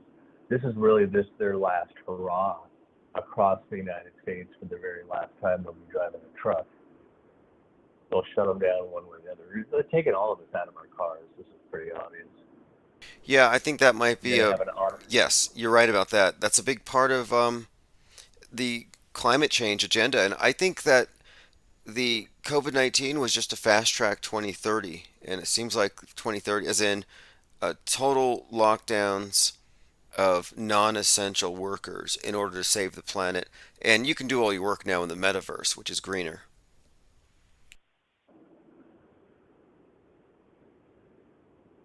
That doesn't get your poultry cut. That doesn't get your vegetables taken out of the ground. So there's definitely a rift there. But we see all that going, right? They don't want you eating any of that stuff. They want you eating their soil and green, processed stuff, so they don't need to use the farmland anymore. Well, Why today, use that? Why this, use the thing that grows things, soil? It's terrible. yeah, that's a big part of it because like right now, Bill Gates is bragging about how much money he's going to make with fake meat. And it seems to me that they're introducing fake meat not because they care about animals or even the planet, but it's because they want to disassociate mankind from nature. So now we get all of our food from somewhere, but it's fake. And so you could just be locked up in the metaverse, and then you can just have your little protein shake or whatever it happens to be. It could like You in won't. You won't even need to see it. You won't even need to see it because you'll see it in the metaverse, and it just has to taste like something. Precisely. It could just be That's green goop. Yeah, exactly. And then you have been completely cut off from any idea that nature somehow has something to do with your ability to sustain yourself. No, it all comes from Amazon. So, hey, a question from Well, a this is commenter back to here. the. Claptrap wants to know if you have any feelings about the Mandela effect. It's a question to me or a question to you? It's a question to you. I think my feelings are known, but Uh, uh, I'm not clear on your feelings of the Mandela effect. No offense, but I haven't been listening to you for a long time. My feelings on the Mandela effect, in general, it's the same phenomena where foreign students, and what I mean by the foreign students, illegal immigrants that are from other countries other than Mexico. So island countries that speak Spanish, deeper into Central America, sometimes South America, they all believe the United States has 52 states. I've had this happen to me over 24 times, and they are convinced of it. They will argue with me about it. They claim Hawaii. They claim, wait, there isn't something else. Guam. There isn't, almost like, by the way, and this is a good pointed, I think, example. Obama, when he was running, made the same mistake and said something to the extent of, "I've been to all 52 states, and I can tell you how great they are," et cetera, et cetera. And he was a foreign taught student. So the books that got sent to all these students said 52 states. So there's your answer. right, popular They just remember. misconceptions. Yeah, popular Yeah. misconceptions. It doesn't have any supernatural explanation. Okay, see, that's in my view the same thing. We're dealing with popular misconceptions and the false memories created by the interrogator and the interrogator's bias. So if I ask you, do you recall it being life is a box of chocolates or life is like a box of chocolates? If I give you that binary, it could be a false choice. So I am actually forcing this conversation to lead to one of two options, which then creates this idea that this is great schism. So no, I think it's completely manufactured. I consider the Mandela effect to be like flat Earth's ugly cousin, as far as conspiracy theories go. It's like its naked uncle. Uh, there's these videos where you'll see, if you looked at the words on the left with the noise pattern, you'll hear one thing. If you looked at the words on the right with the noise pattern, you'll hear another thing. I think it's very similar to this. There's another level of interference on our memory that goes on also, which is just the daily, back we were talking about it earlier, just the daily bombardment of nonlinear disinformation. Yeah, People, exactly. And a lot of the people who are affected. So I've studied the Mandela effect, and I understand how it happens. But the Mandela affected themselves have also become something of a cult, and it has all the trappings of a cult: echo chamber effect, us versus them. But what I found is that the most vehemently Mandela affected types out there are incapable of admitting when they're wrong. And they have such huge egos about it that they'll say it's more likely that the dictionary changed than I misspelled a word. Like they don't have an Occam's razor. They'd probably cut themselves. Like they assume the least likely to be true. It's a cult of people who refuse to hear any contrary evidence. So they see themselves as having jumped to another timeline and they're somehow like ahead of us. well, there's definitely a parallel with the Q people. Think for yourself, but just reiterate everything we tell you, and then try to put together these puzzles, which is kind of why I brought up the Cicadia 3301 thing, because the puzzles were part of the hook and bait. Right. I could see how that would work. But yeah, I'm always open to talk about this QAnon thing because to me it's part of the big script. And I think it would be remiss if we didn't hyperanalyze it, its believers, and its source. Because I think this is again, Well, it's not going to go away, and I think it's worth paying attention to because I think it's going to play out in the coming whatever happens. Could be next week, but whatever happens, they got their perfect fall guys set up for any time they need them.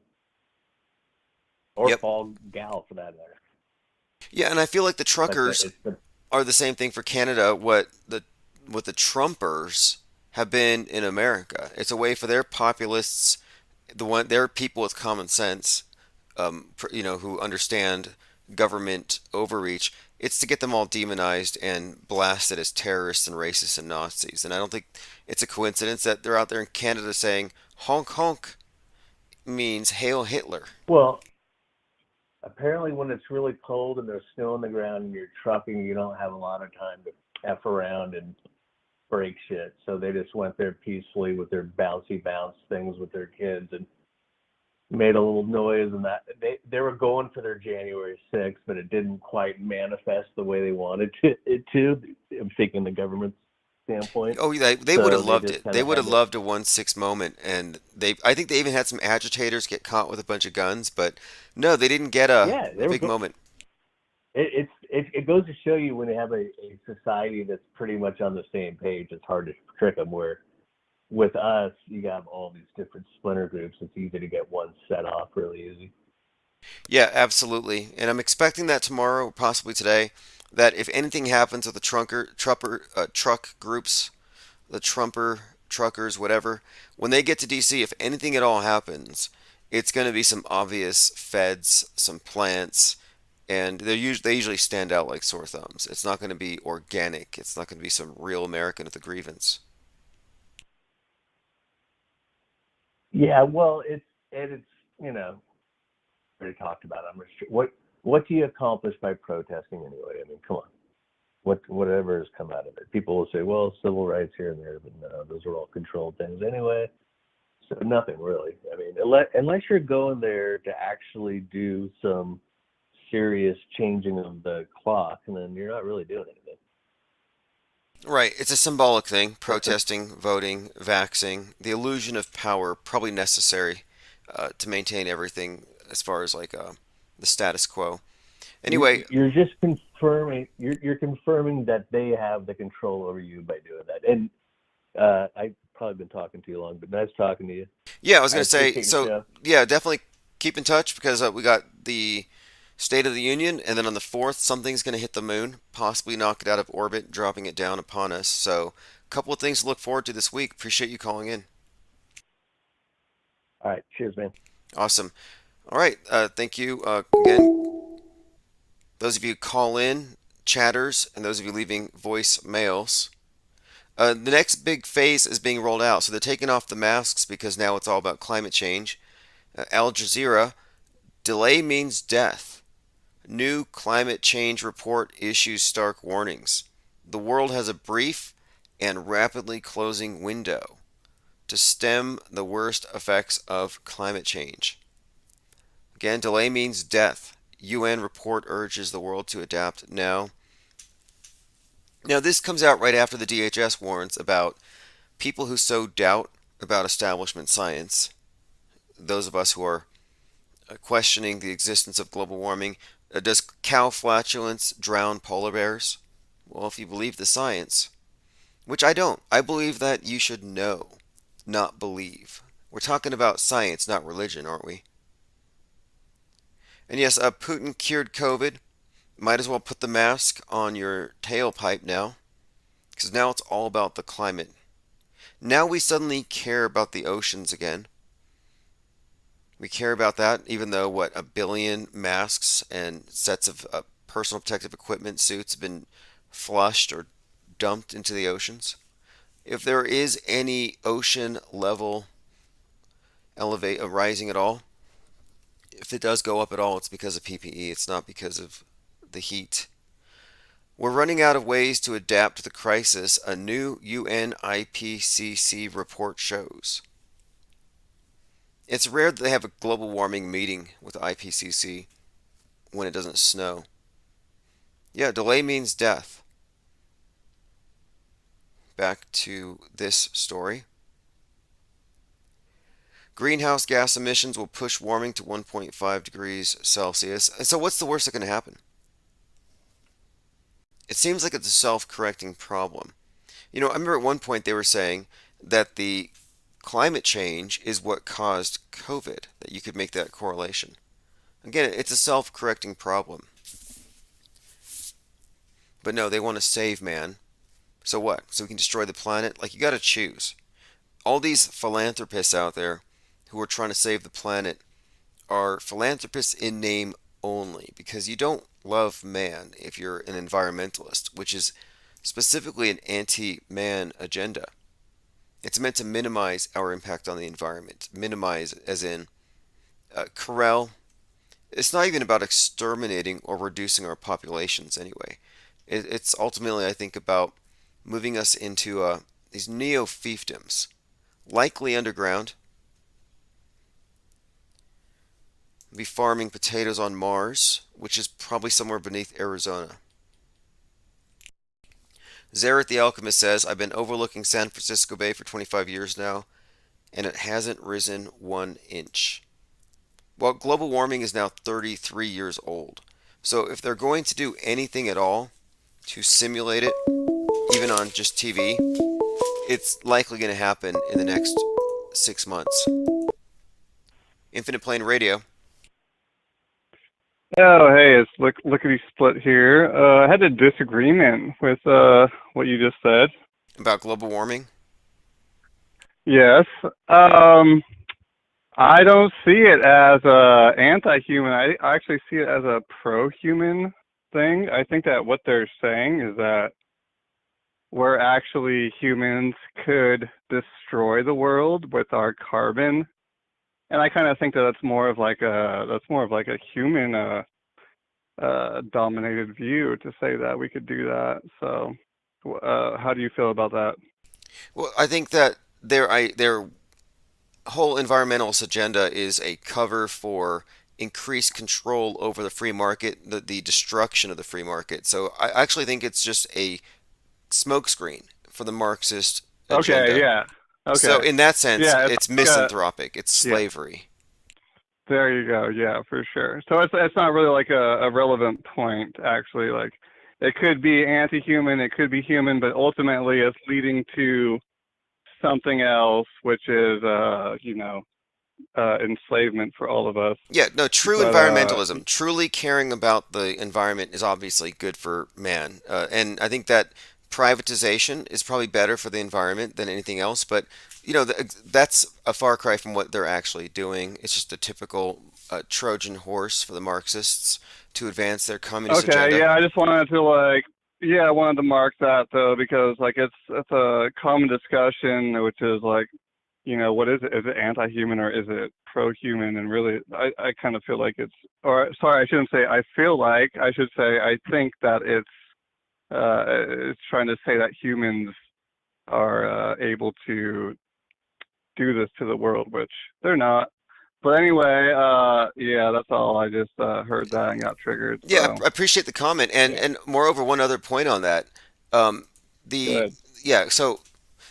this environmentalist thing overall, yes, there's the implementation of the communist thing, but there's also this idea of sustainability, and they've applied this to outer space, that when we go to the Mars bases, we want to live sustainably. So it seems also like they're trying to give us this new ideal, which is based on, again, space communism. Right. It's based on... Well, yeah, and it's hypocrisy, really, because in one sense they are saying that, they're capitalizing off trying to say that we are or we can ruin the world, but then at the same time, on a deeper level, it's saying that, humans are so able to do this to the world, and in that sense, and it's only some humans. It's the rich humans that are doing all the polluting. This is the thing. America's the pariah, so it's the Americans. It's the capitalists. So it's not everybody. Let them have cake. Yeah, let them have cake. Yeah, let them have cake. So we're the ones doing it, the peons, the plebes, and whatnot. But it's all for their sake. Yep, but very soon we won't be able to even have this discussion, because just as they pretty much banned all conversation about COVID that was critical of the official narrative, they're going to go the same exact route here with the environmentalists. Oh, and you would think that people would put this together, like just the fact that you can go from COVID to nothing Like you should be able to put that together. Like this is, even as like if you're like a libtard liberal, you should be able to see like how come they went from, my people, my guys in the government went from like climate is this, climate is that, COVID this, COVID that, to Ukraine. Like that should tell any intelligent libtard if that exists It that should, but look, like from their point of view, I remember walking, a face nude into a place when masks were still optional, and the manager had actually walked up to me and said, "I don't know why you people can't just listen to the science." So, it's a mutual feeling. Each side thinks the other side is just basically screwed up and deficient and can't figure it out. So it's yeah. mutual. Yeah, I know. I saw something in like Germany, like people are like starting to fight each other over it and all that kind of shit. So thank God it's not happening here. I was working at a bar. I'm here in Montana. I won't be specific about where for obvious reasons. But yeah, the bartender was a fucking communist. So yeah, it's prevalent everywhere. So anyway, all right, that's all I had. Okay, well, hey, I'll good, talk to you later. yeah, good talking. Yeah, Have a go great ahead. day. And I was gonna say, well, look, All right. everybody that recycles is a communist, basically. You've already kind of given into the system. If you're vaxxed, you've pretty much given into, and communism is kind of a Oh, misnomer for what we're talking about. But well, exactly. Okay, well, now I was going to go, but now I've got to comment on that because you totally reminded me of something. I have heard the discussion about communism. The word itself is outdated, it right? is, Like it it's is. turning into something else. I use it as a pejorative, Right, but but you know what I mean. Like no, when I I, know. Me too. Me too. Yeah, I do too. But collectivism. That's why I always love to go back to the word collectivism. 'Cause that's more of like a base word for it because it's like a thought process more of collectivism versus communism was more 1850s plus, and now it's being outdated. And that's why I threw out the word last time I called about communitarianism, yes. and people would love to look that up. But Yeah, I'm with you on that because yeah, ultimately we're looking at a war on the individual. So we're talking about collectivism versus individualism. It's not about capitalism right. And versus communism necessarily. So yeah, yes, and it's point taken. collectivism. So collectivism on a local scale, right? Because communism was like a national scale. Communitarianism kind of puts it into a local scale. Like if you had communism on a local scale, how would it look? Communitarianism is how it would look. But anyway, yeah, that's pretty much all Cool. I had to say. Just want to throw it out. You triggered me, so thanks. Appreciate the call. Have a great night. All right. Yeah, it is important to use language that is accurate enough to describe what we're actually trying to convey. And I use some terms loosely, but environmentalism, watermelon Marxism, green on the outside, red on the inside. You have to look past the surface appearances to know what the agendas are, but we also have to be able to speak to, um, well, their outward appearances so people know who we're talking about. And when I say space communism, I mean because I use that term because what we're describing is a political and economic system that's completely collectivist, no property rights, infinite plane radio. Yeah, hey, how's it going? Pretty good. Just kind of checking out the news here about the state of the union. Do you have any expectations for tomorrow? Do you think there's going to be another 1/6 style event? Well, I wanted to kind of touch base on Lickety Split's opinion on global warming. Yeah, yeah. What do you think about Lickety Split's opinions on his feelings about global warming? Well, a shout out to him. I think he's a great caller. But I think global warming could be real, and I think there's a provable scientific experiment to prove that it could be real. Okay, Um, and so you think it might be real? And are you saying it's anthropogenic, man caused, or do you think it's natural? well, yeah, no, I think it's man caused because say you got a big aquarium, and this is provable. I worked at a snake farm, and say you put down moss or mulch, and then you keep adding rocks to it, and these rocks would be an example cement of like pavement roads or garage parks or rooftops. So the more like non just grass or something, like the aquarium's going to keep getting hotter and hotter with the same amount of heat lamps. Like, say you have an aquarium and you put in more and more rocks, the aquarium's going to get hotter and hotter. So the if us as humans aren't adding vegetation and we just keep adding car parks and rooftops and stuff that doesn't absorb heat, it's gonna heat up the immediate area, if that makes sense. Yeah, actually, it does make sense. The science, their entire model for it makes sense. It is internally consistent. I have my doubts when I look at the political utility of it and the way that it's scapegoated, and they don't blame it on anyone other than specific, like American capitalist corporations, right wingers, truck drivers, people who don't recycle. So it's too political for me to think it's an actual science question here. And then, of course, Yeah, again, the utility of it with the commies. yeah. I don't think it's like CO2 farts or cow farts or anything. It's more radiation coming from the surface of the Earth. To where, say you had a rainforest and you cut it down and you put 100 acres of pavement parking lot, like then of course the area around it's going to be a lot harder, like hotter natural. Like it's going to absorb more. I don't even want to say absorb more heat. It's going to radiate more heat. Because my personal beliefs, I don't even think the sun's hot. I think it's just radiation. Interesting. Um, Well, your take on it makes sense from their point of view, and of course, uh, their solution is to adopt a new way of life, things that are quote sustainable, and it just coincidentally goes along with this agenda of outer space requiring living sustainably, and there are things you can't take your products with you. You won't take your capitalism, your private property with you to space. So I think it's all about social engineering and making you feel guilty for all of your actions and all of your consumption because you're responsible now for ocean levels rising and climate chaos and all of that.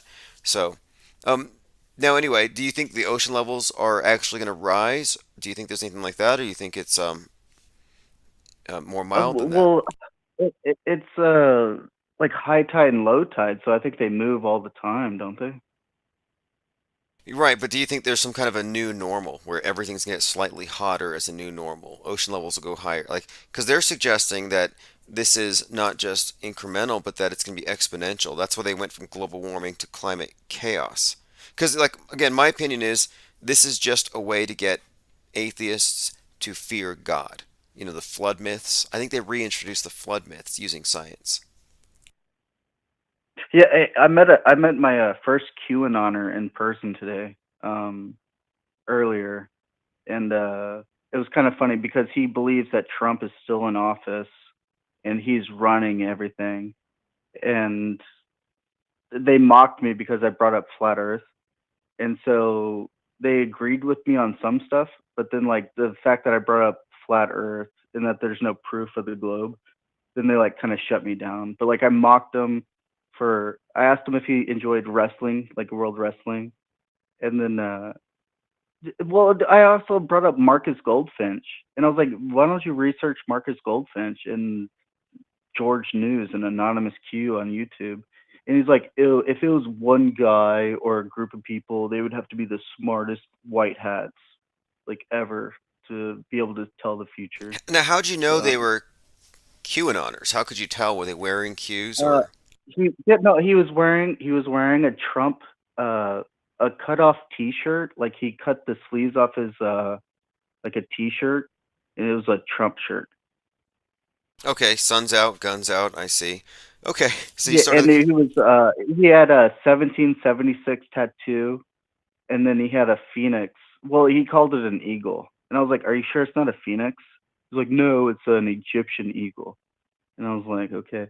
And then Wow, wow. I mean, well, he was talking about politics the whole time. So I was like, so the way I broached the conversation is I asked if he liked wrestling, and I tried to tell him how a high school, uh, like if say like a high school like had a mascot, and every 4 years they elected a new mascot, and they're saying that their mascot of a wildcat was the reason that they lost the football game, and it wasn't because like they didn't pick the unicorn to be their new mascot. I was trying to show them that like it's all just political smokescreen. It's like it's just entertainment. But they still believe that Trump.